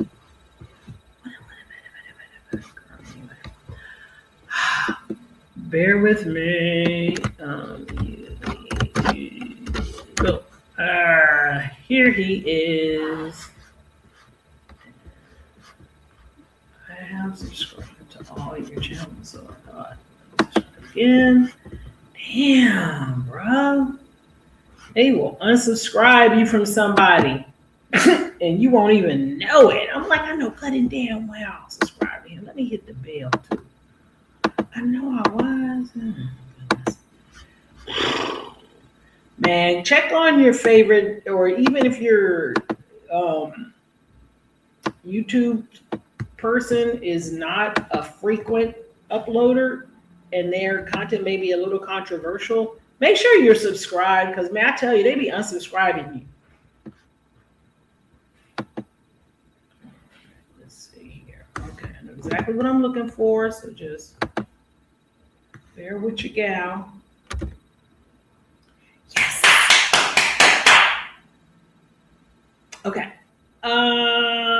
Let me see. Is this no? Oh, my ear. Boom, boom, boom. Boom. Yeah, I think this is it. Okay. Let me see how far we can. Oh shit. Oh, I love him so much. Yeah. Oh. All right, boom. We're gonna speed him up like a muckatucka. This is gonna help explain. It should only take us about 15 minutes, maybe 20. And then we'll be done with the entire stream, unless you would like to hit the link and have a discussion, okay? So we're gonna watch UB TV, this brother, again, break down the Boule and the fraternity. The brother, Jessie Jackson, just so you're aware, all right? Let me pull it up so you don't think I'm jacking about. One day I'm gonna have a beautiful, I'm gonna have the type of show where I have an editor. I mean, what do you call it? Producer. Yeah, this stuff's gonna pop up. Ooh, it's so sexy. Anyway, for the record, Jessie Jackson, he was a brother in the Omega Psi Phi fraternity. one of the legendary Divine Nine Black Greek letter organizations, and eventually chapter president. Now, that cannot be understated, first of all. Number two, we're now just very quickly gonna take an overview, which I think is one of the best, to share exactly what it means, it has meant for the greater Negro society to become a part of the empire in ways in which those that wish to climb the ladder, once they found out how to play the game, regardless of how they were exposed to it, the reality is a great very many decided they wanted in. All right? At some point. All right, so this is a quick breakdown, shakedown. Oh, Sugarbug, I love myself because I don't know what is happening. I touched it and it just went crazy. So let me go back into, I'm gonna close that. Oh, I'm gonna close that. Thank you. What happened in my StreamYard? Did I? Yes, I think I moved my StreamYard somewhere. Yep, there she is. Okay. Such a weird, yep, okay. I have to love myself when stupid things happen. Hold on, y'all. There it is. All I want to do is press play. Thank you for going away. Now, right now, there's heat. So, okay, well, come back over. Hey, found him. Okay, come back. You know what it is? I made the screen too big. And when I do that, I can't see the other controls. I love you. Ooh. This series is dedicated to Brother Steve Koki. Why would a bunch of white boys, Masons, put a symbol of what they call the great architect on their most commonly used currency, but then go out and call the ribs of that 3/5 of a man? But then they were what they call Freemasons, so if you was only 3/5 of a guy, you couldn't get in it, even though it was yours to begin with. That's a whole nother story. Quote, from the official history of Freemasonry among colored people in North America. Quote, according to the customs and regulations of our ancient brethren, every candidate is required to be a freeman born of a free woman. This formula was originally considered to be an unchangeable landmark. But on the extinction of Negro slavery in the West Indies by the British Parliament, the following arguments were used at a Grand Lodge meeting September 1st, 1847, in favor of this alteration. The Grand Master requested the brethren to consider the propriety of remodeling the form by which a candidate for initiation declared himself to be freeborn.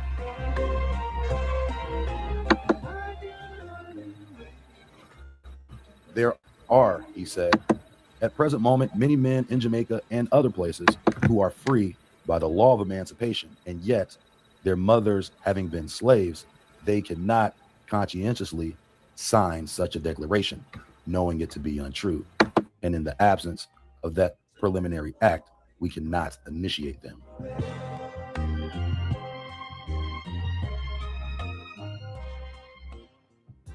I should be glad to see it altered and therefore move that in the future we substitute the word free agent for freeborn, and that the declaration be thus revised.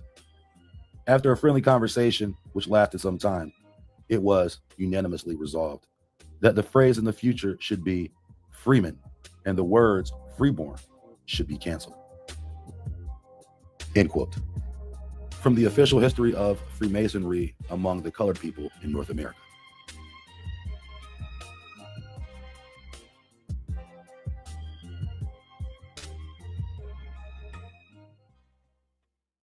There is a myth that persists within the psyche of most anyone who has ever considered history for themselves. This myth has clouded any chance for anyone to view events from the past with any enlightened contextual perspective. It seems as though when people think of European colonization during the Age of Discovery, the racial lines between the European, the African, and the American have already been drawn in our mindset. The white Caucasian conquered and exterminated the Mongoloid American and transplanted the Negro African into America for the sole purpose of slavery. And this narrative is academically attested to by all reputable institutions of so-called higher learning the entire world over. These ingrained statutes virtually define a well-constructed social hierarchy based upon the prefabricated connection between race and history.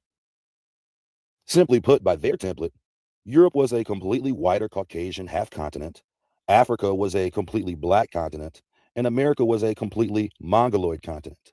You'll often hear it stated that Columbus was the first so-called white man to step foot in America.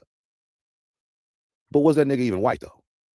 Within this template is packaged several pre-formulated conclusions that lead this socio-racial outcome to formulate narratives within the greater scale of the myth. One of these narratives is the out of Africa theory, which is based in Darwinism, that postulates over millions of years of evolution, primates developed into humans. Also neatly wrapped in this conclusion is the Isn't he hilarious? Just in his delivery, right? I mean, first of all, he's brilliant. Again, go to UBTV once this live is over. I may be able to pull his, no, I already posted. Did I pull and put it in the chat? Well, regardless, I'm still going to put it in the description. But he has an entire playlist, many of them, to this subject. But this is so important as a foundation for us even going forward into future videos. It's important that we together as a community grasp the bedrock, the foundation of things. And so that is why we're utilizing this for educational purposes, because there's no reason to reinvent the wheel. This man has done this incredible work. So please go watch everything over there. Okay, I'm just using it for commentary, but hone in on the subtleties of the points he's making. All right. I love you. You already are with his channel. That's what's up. Yes. And I'll drop his channel in the chat. Please subscribe to him. He's one of those truth teller, non-monetized. He does amazing documentaries. He's traveled the Americas. Incredible. Another incredible researcher. Stakingly doing these videos, and you can tell when someone has really wake up and utilize their life and their art to share the truth of what they have learned into the greater atmosphere. And he, along with so many others I'm going to be sharing with you, have inspired me to persist in continuing on the tradition of truth telling and speaking truth to power and being funny, right? I mean, he's so funny. He's like, but was that nigga even white though? Anyway, I digress. Let's get back into the brother. Can I speed him up a little bit, or this is good? I think I'm gonna speed him up just a smidjante. Let me know if it's too fast though. Beringia theory, which attests the first people in America were Siberians who immigrated across the Bering Strait from Asia to Alaska. These two theories are the cornerstone for world academic historical fallacy. This fallacy must be protected at all costs. The very same institutions built upon these perpetuations will crumble beneath the lifted veil in due time. These institutions employ their most important agents to the various gatekeeper roles, and of the most imperative jobs of the agent, maintaining that template is the most important. And the most essential part of maintaining that template is secrecy.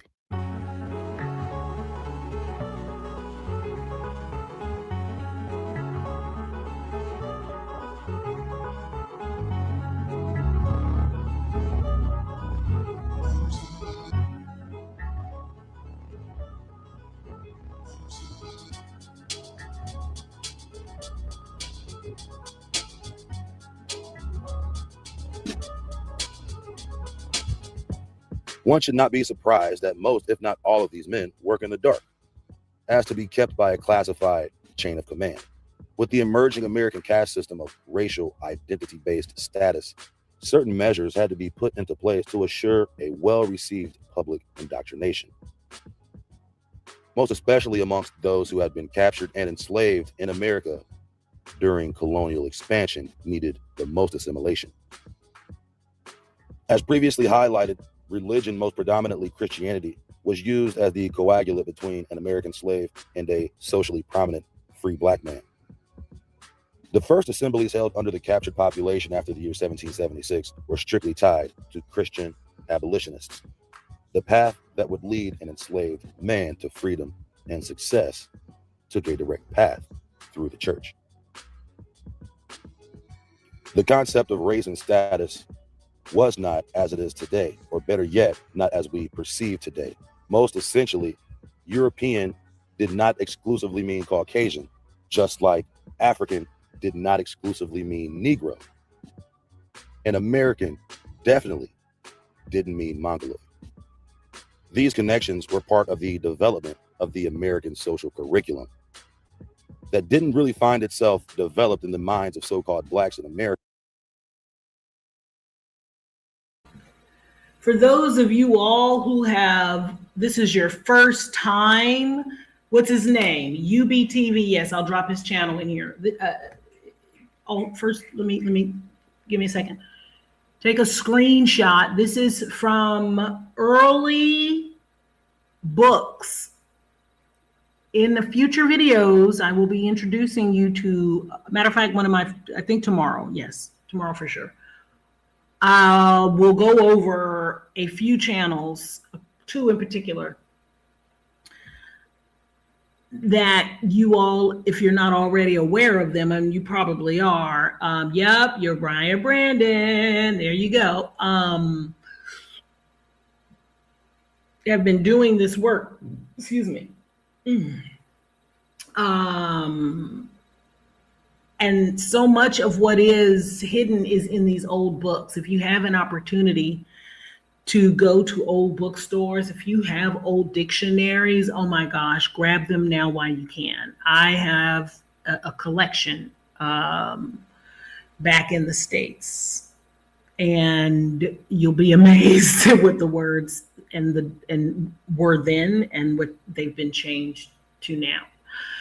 So American used to read a native of America originally applied to the aboriginals, which we don't like that word because ab means abnormal, but the originals, or copper colored races found here by the Europeans, who at the time were also copper colored swarthy people. They were not whites. But anyway, but now applied to the descendants of Europeans born in America. What they really mean, because again, they can't tell you everything. The native, the one already here, is my family. I can trace my family back to the early 1800s, late 1700s, all families, all married. No records of no slavery. I think what they did is they kind of like one of the census, they do something strange. But anyway, I mean, I even have like my great grandfather's freedman bank card. And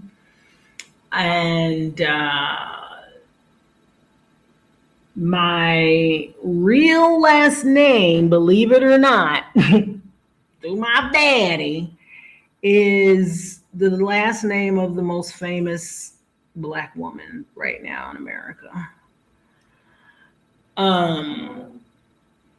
And literally am related by blood. I'm bullshit you not. I bullshit you not. And it's hilarious. And it's hilarious how I realized it. I remember made a joke about it when I was young. Well, she was young, and when they said her dad's last name, and I saw him, and the story my mother always told me was about how I looked just like my dad in terms of my cheekbones and my nose. And that if he ever saw me, if he walked up on me, he would always be able to recognize it because I looked just like him. And when this girl got famous, she has this last name. It's not a very common last name. But she has a one name. She's a one name star, but she has a known last name. But when you see her father and you see his cheekbones and his nose, I remember thinking, if it were such a thing as possibility, he would look like what my mother has described as my dad, right? Or my dad's lineage. And my gosh, it's hilarious when I did my genealogy and my family showed up. Matter of fact, what is she? She's my actual aunt, because to my knowledge, she still lives. She's still alive. She's 90, something. Her granddaughter is who I hooked up with through the genealogy thing online.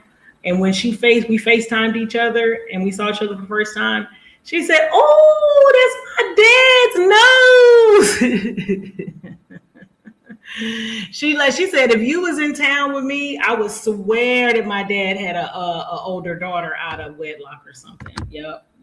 So anyway, I'm back on track. See, my pronouns are ADHD, PTSD. I take side quests from time to time. I'm shutting my mouth. We're going back into this video, but please take note. That's all I was trying to get to. Blacks, LAQ. I don't know what that means. Anyway, let me stay focused because I'm starting to. Yeah, until after slavery and the introduction to public education.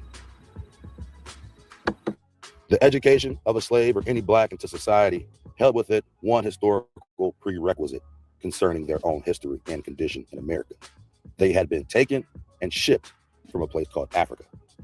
Understanding the complexity of eras during the colonization of the Americas is essential in gaining perspective relating to the development of this ideology.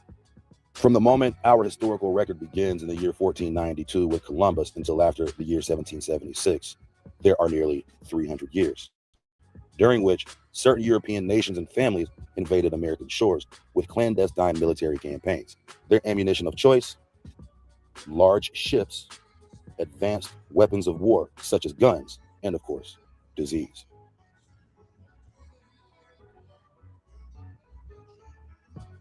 The usual MO for the colonialists was to invade coastal regions and ports to the sea and gradually move upriver inland as they set up forts in strategic positions. Traders and merchants were these men in their interactions with the people of the land, yet agents to the crown in their true duty. And trade was their method of manufacturing false debts, which in some cases led to Europeans owning land. The Spaniards, Italians, and Portuguese were first to make their mark, intruding first the Caribbean, then into Mexico, Central and South America. By the year 1600, the Aztec and the Incan civilizations had been subjugated by the Spanish, and Brazil by the Portuguese was on the same path. By the mid-1600s, the Mayans had begun commingling themselves with their Spanish invaders as a way of avoiding further extermination. But the invasion narrative of North America has a quite different timeline of infiltration, as well as different flags of infiltration.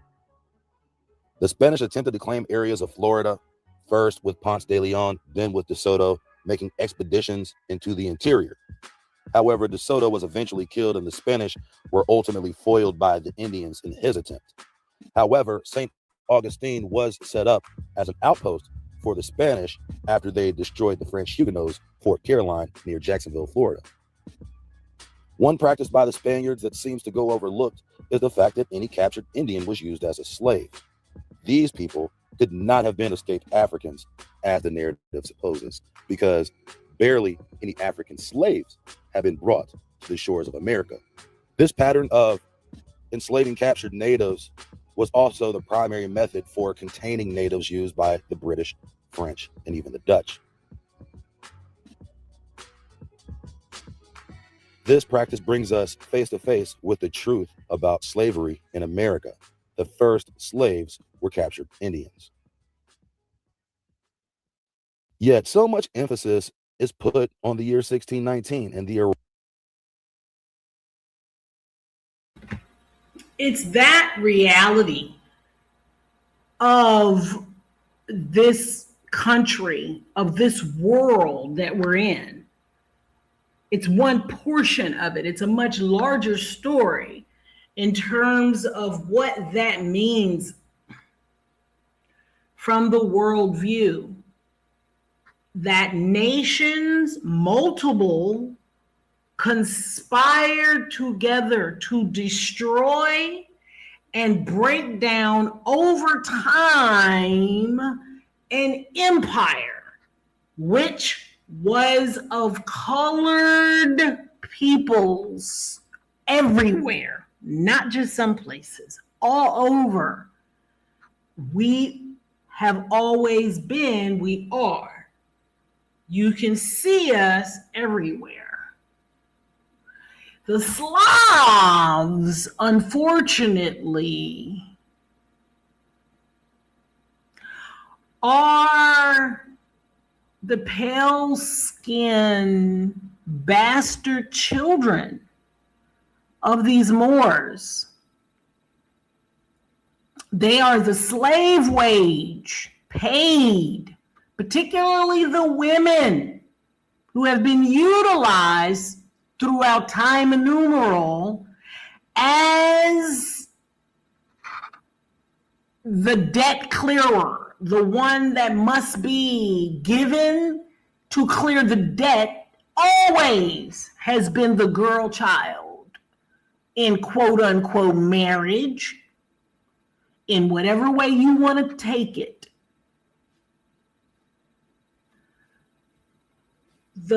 You don't see slave ships of brown bodies coming to these shores, but most assertedly, you do see ships of pale-skinned people coming to the shores. Who are those people? Those are whom the greater, whiter society now are very proud to call their ancestors. And hey, I'm proud of my ancestors. The thing they need to be clear about who their ancestors truly are and were, though, are the very lowest of the low, most of them, the proletariat, okay? Literally the scum, the criminals, what America right now is railing against in terms of their immigrant population and all of the raping and pillaging. Imagine being in severe indentured servitude in a European country, and and it's raining and miserable and full of disease and it sucks. And you are told you can work it off, but you have to be willing to quote unquote settle the land, come work it off. And so you come and then you become a quote unquote settler, much like the people over there in the small headland got the nerve and the quote unquote biblical right to call themselves settlers. What did that mean? Well, let me tell you, because the blood remembers. That means for us, my mothers and fathers, because my mothers and fathers, my mother's grandmother was in full regalia. I remember seeing the picture. Long braids, gray all the way down, short woman. Feathers everywhere, fringes. What they know and remember is a different reality, a different reality. Their reality is one of communal knowing, land ownership, but not really. What we did as a people was we migrated as families to follow the seasons. So say, for instance, my foremothers family is from the Commonwealth of Pennsylvania. Very rich, wonderful land, okay? It gets very cold, particularly in Pittsburgh, hello, and snows in the winter. So they would travel in caravans and by airship, steamboats, trains, horses, any foot shit, any way they felt like it, down in different seasons to another quote unquote country or a Confederate land mass or groupings of people, because there were no borders, say to a place, you know, that Espanola, that's called Florida, right? But when they return home, okay, quote unquote, because there's no such thing as a deed. We don't own that patch of land. It's absurd. Why would you do that? You don't have to do that. If you know the land is everything, the mother gives you everything, you don't have to. It's dumb. It doesn't even make sense to us as a people. We've never grasped that. We still don't. It's stupid. It's stupid to try and own what is given all the way freely anyway. You return in the spring to Pittsburgh, and there's a group of pale-skinned people in the space that you used to occupy. And not only are they there, but they're hostile toward you. And you're like, oh, okay, right? And they may have something that you've never seen in your whole fucking life, right? They may have learned how to forge and have brought over a small handheld cannon, my nigga. Okay. Now, these good white folk ain't got nothing to lose because they have been told that you niggas are, you are not in charge of them. This is their chance at freedom. All right. And so it's on and popping because we're looking at what? A triangle. The people on the bottom are fighting it out. Shout out to what the brother Michael King was just talking about, whether it's in Vietnam, whether it was then, whatever. It's always about the ones that want to take the land, grabbing bodies to get them to mow it up for them. That's what happened into what just recently happened and has taken them over, this is 7? All these years over in the GAZA place. They've leveled in MURDER everybody over there. What's happening there happened already in America. It already happened. It is the great lie. It is the reason why a particular group of people work diligently day and night to keep another group of people just absolutely fucking dumb, ignorant, hooked on every fucking thing, and then got the fucking nerve to create a whole goddamn industry to catch these niggas to get them to glorify their own destruction. We'll be having a video coming up on Snowfall, Iran-Contra, CIA, glorification, negrification, the destruction of the fucking black mind. Coming up soon. Because it's getting very fucky. Shout out to Dana of Rotten Jewels. She is a guest coming up in a future episode. She and I will be collaborating. I'm so fucking excited for the people in the future who will see this video. She's an amazing content creator and has done some incredible work in terms of piercing her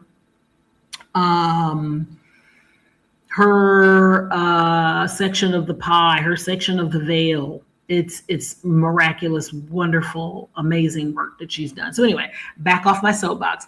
So yeah, this is a story that's been told for a while. I'm getting tired of talking about it. Europeans escaping the Catholic Church and taxation. Yeah, they were, except what they didn't understand, of course, because they're just muggles, is that what you were saying earlier. I'll just put it up there. I don't want to say it because the Mac attack is, everybody fucking is crazy. But oh, you have it up here. What is it? Oh my God. Oh wow, you got a lot of comments, which I appreciate. Ooh, good night, Mary. Damn, how far is that? That's funny. I've been up here a long time. Damn, bro, did you say that early? No way. Adore, what are you doing, mama? My little baby's up.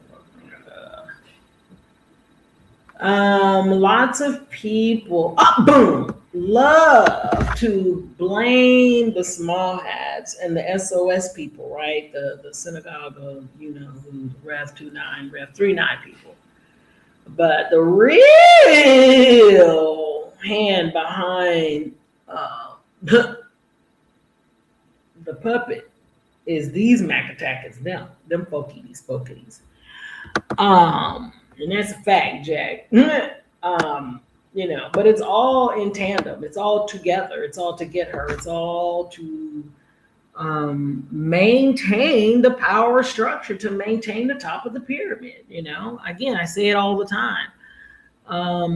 The Jeremy Einstein situation said it best. The people who should be marching in the street the most have already been subdued and sold out by Jay-Z. Because we are a royal priesthood. We are the divine incarnate who walk the earth. And we know that because the sun loves us and we can dance. The pale people, the sun hates them. They can't dance. I mean, they can over time, and that's why they study us. Like, they study us. It's like, that's why they started calling us races. It's like literally to slow us down so that the Neanderthal could catch up. The creation could become a human, and it's mankind, though it doesn't really have hue, right? It's unfortunate, but that's just a fact. They've worked really hard and diligently to get a particular people to believe a particular thing about themselves. They come from monkeys, for instance, but they can't be when original people have actual hair, and the pale man has fur, just like animals, right? When you see them, they're the ones with hair all over their arms and backs and legs. Melanated men don't look like that. Melanated men literally do not look like gorillas. Trying to say that their lips and nose and their makes them look like gorillas is absurd, because all you gotta do is look at a gorilla and look at a Caucasian.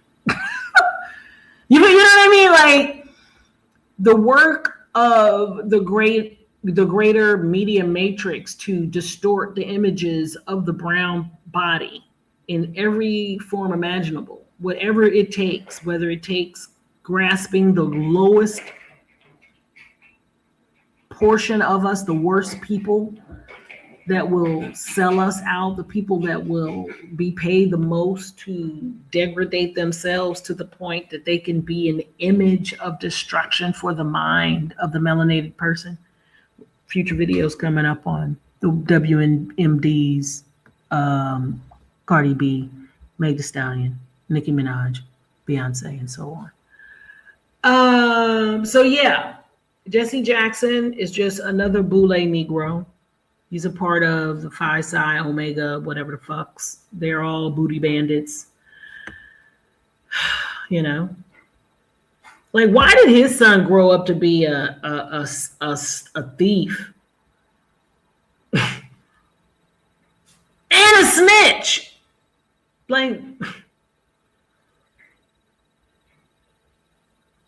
Anyway, I love you all. This has been a 2-hour broadcast podcast. My golly Wally. Check out UBTV. Check out Zach Hubbard for his gematria numerology. I love and appreciate you again very, very much. Let me Stop sharing. Boom. Is there anything else I wanted to add? Yep, slave trade is taught in reverse. Absolutely. It's the great secret that I remember years ago hearing that, oh, my 2 cents, girl, how you doing?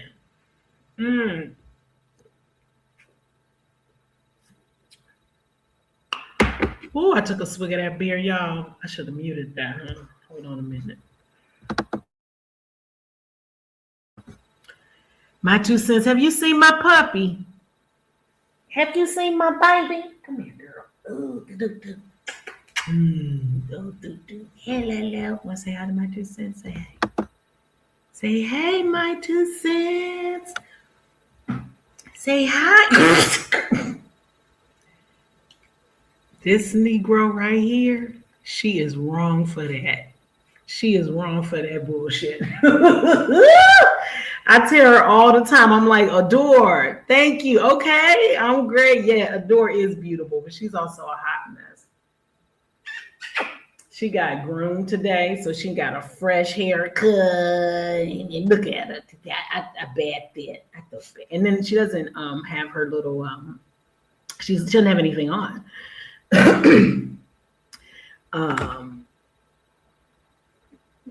I don't have nothing on.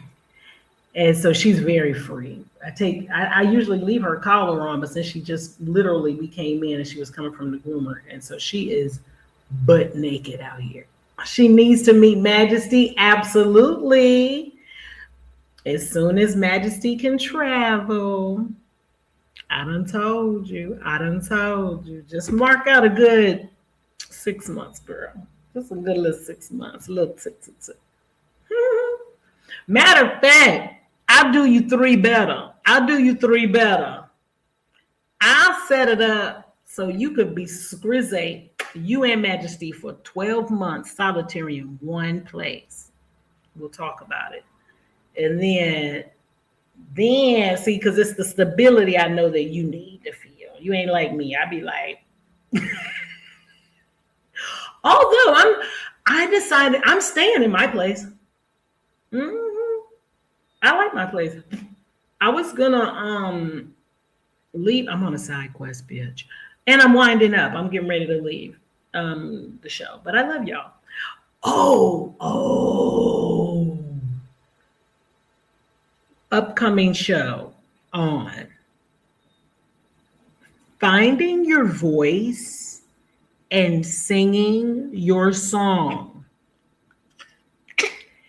That will be a non-monetized show because we will be playing music on that show. We're going to be, for me, it's an important show. I want to display some voices, particularly to younger women that may not be aware of some of these people,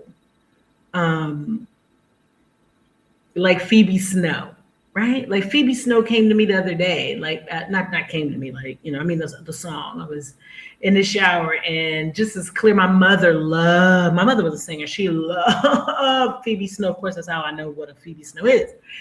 But Poetry Man, you know, it came to me so clear. I was like, oh, you're the poetry man, you make things all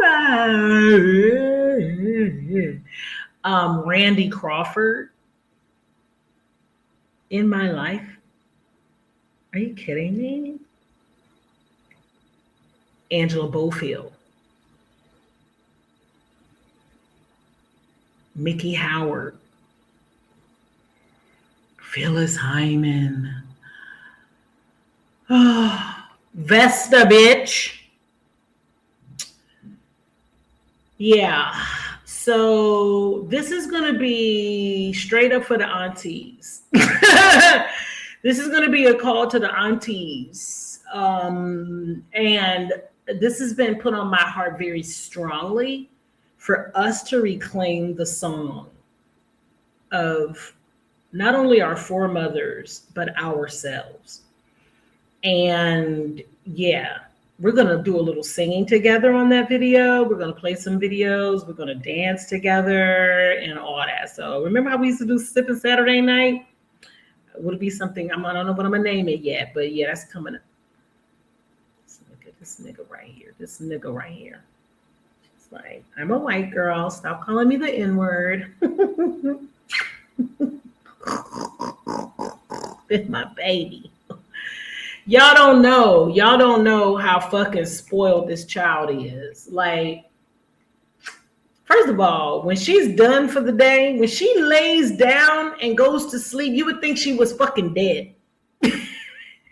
When she lays out, my phone is, oh my God, full of just this child sleeping.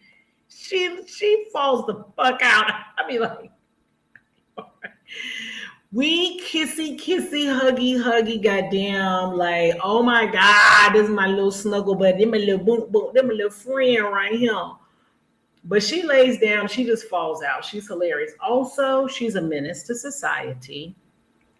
I was listening to the read, and Kid Fury introduced himself as Lainey's defense attorney, bitch. And I was like, this nigga need one to.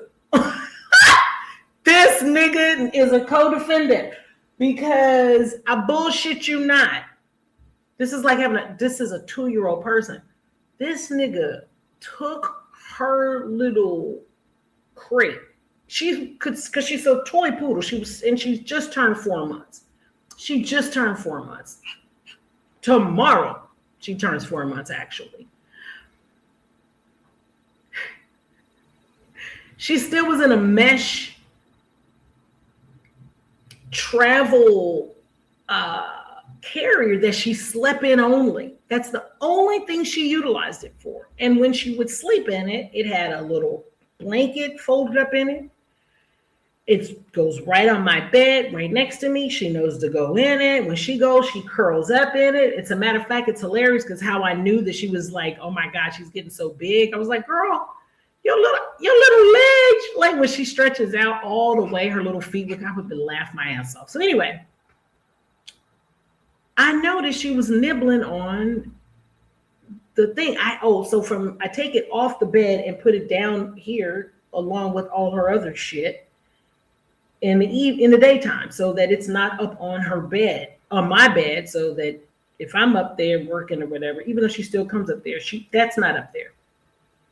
So it's on the floor. I watch her, but I don't really get it because I'm doing other shit. She's doing her thing. She's chewing on the carrier, but I just kind of, eventually this nigga is chewing on something. She done pulled the little, what'd you pull off, mama? Yeah, the thingamajig off the hookie dookie. And I'm like,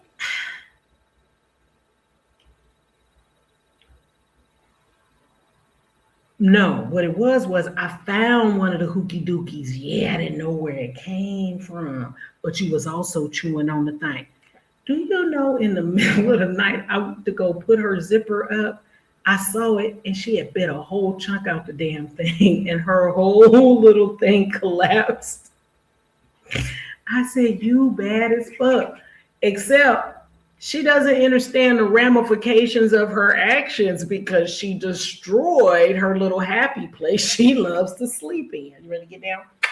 So she would still, now that thing was broken. I can't keep it upright where she could get in it. So it was leaning to the side.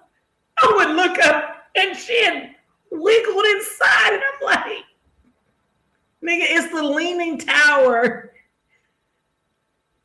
of bullshit right now. It's you destroyed it.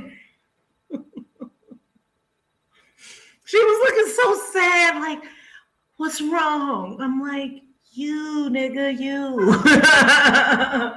So I'm with him. He chewed a big hole in here, shaking your head. Girl, I do not have no boy. I knew not to get a boy dog. I knew not to get a boy dog. Again, I did a lot of research.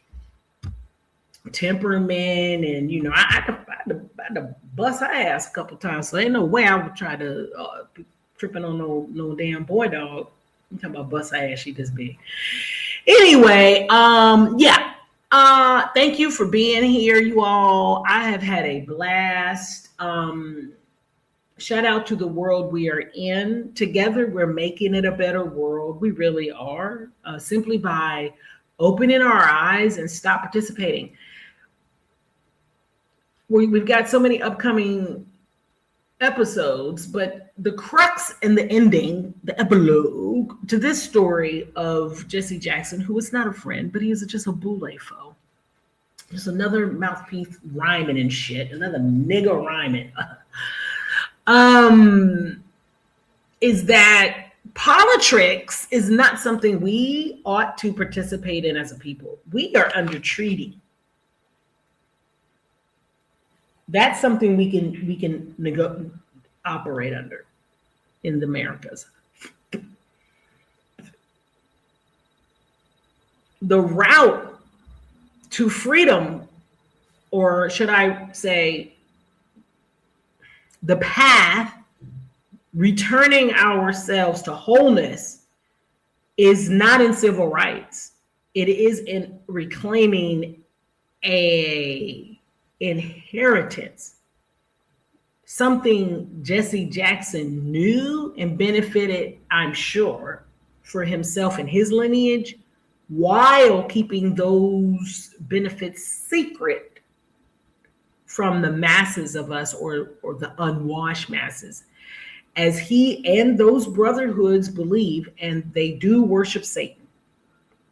Oh, that's what I didn't show, was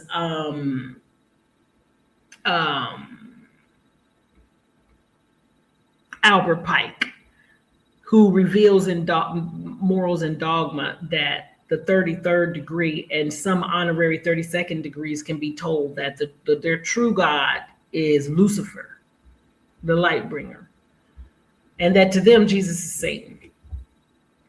So you can go, I even pulled up the Catholic, you can go right now to the one of the Catholic Church teaches that Freemasons believe and worship Lucifer, which is funny because the Catholic Church sings songs in Latin to Lucifer because they're one and the same, literally.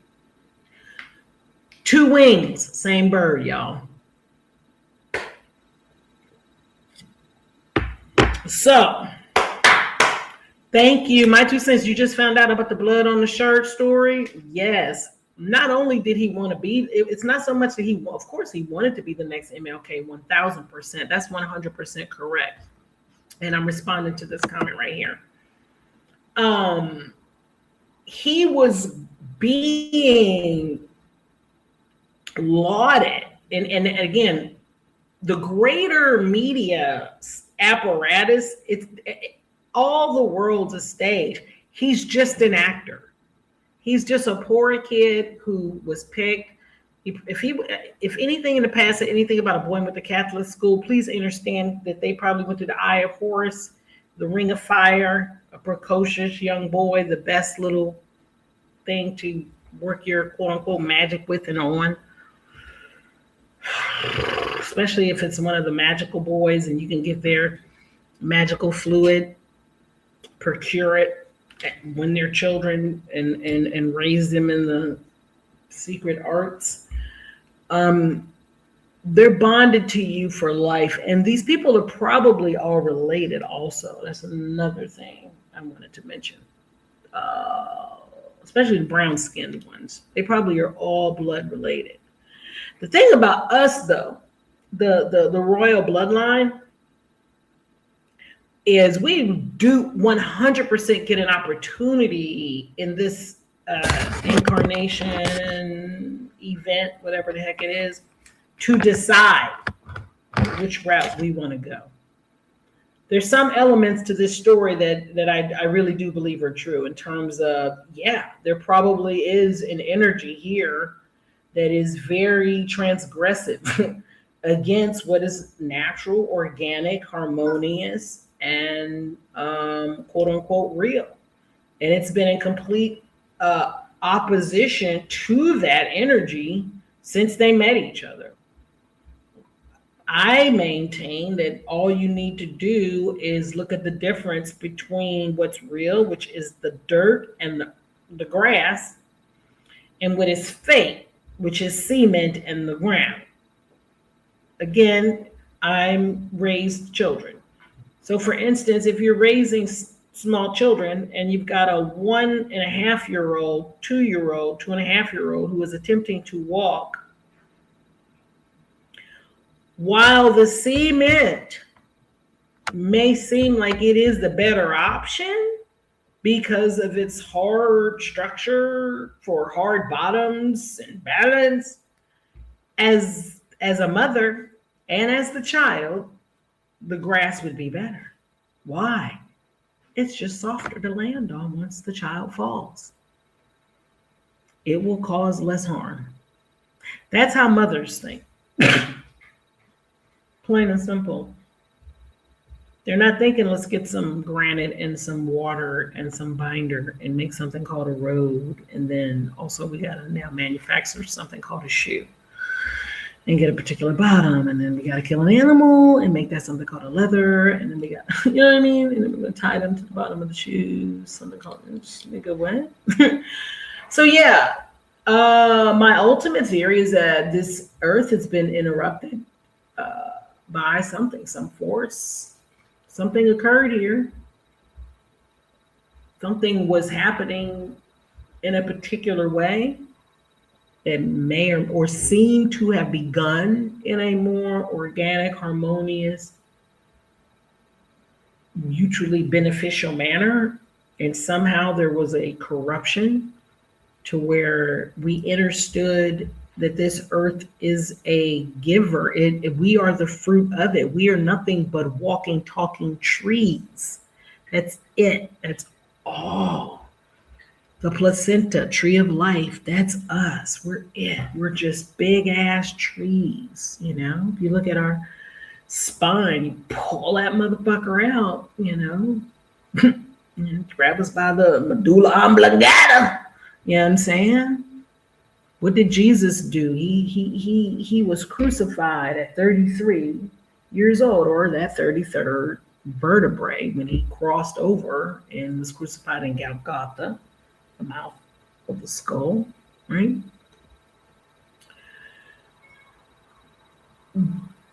There is a great wonderfulness in the waking up.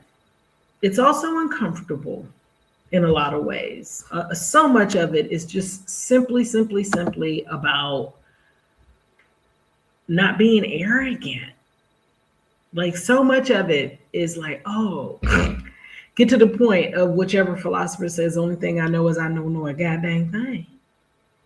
Then you can see with new eyes and begin to hear with new ears. And hopefully you can see with the current media landscape of the revelations of the worldwide PDF file child RAPE, and I mean the destruction of children in the most horrific manner at the highest governments. I don't know if you know that the King of Norway, the Princess of Denmark, prime ministers and shit in England, every mother tucking body, the people in India, everybody, everywhere. The dude in Dubai is holding their people feet to the fire. In America, talking about some other shit. You see what I'm saying? So we are at a point of deciding whose side are we really on? What do we really want to believe? What do we really want to believe? Because ignorance is not bliss any longer. We're in the time of decision, or what some would call judgment, the great revelations. We're in the time where everything that was hidden must be known. And my contribution to this space is one of illumination, but also challenge. Because when you become aware of things like what a fraternity truly is, hopefully it would challenge you or anyone you would know to, even regardless, that you would feel bold to challenge it as it appears in your life. If you're in church and you see these Freemason signs on the back of these vehicles and people are wearing these colors, and these people are oath takers to deities.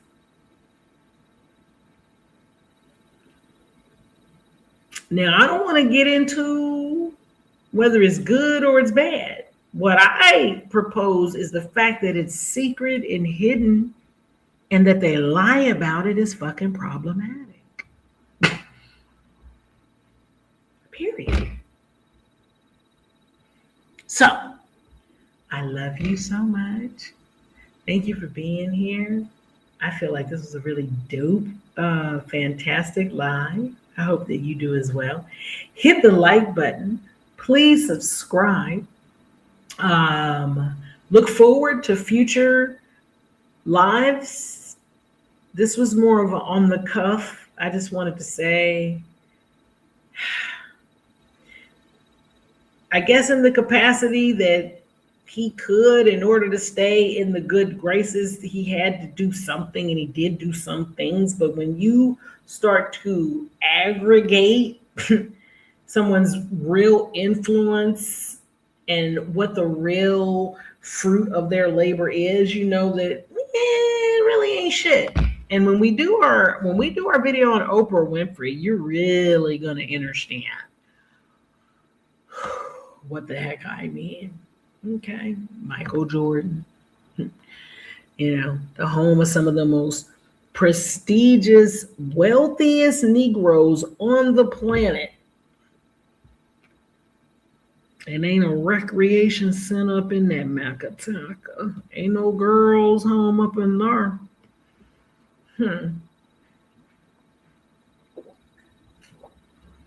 Oh, that's right. Oprah only interested in putting a school in there, girl. She can diddle with the babies. Oh, allegedly. Anyway, I love y'all.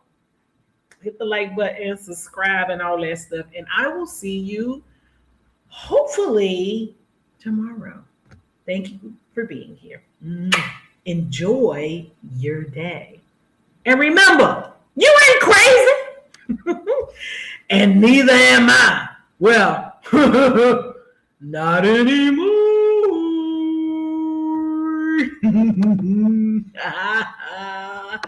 I love you. Enjoy your day. Mwah, mwah, mwah.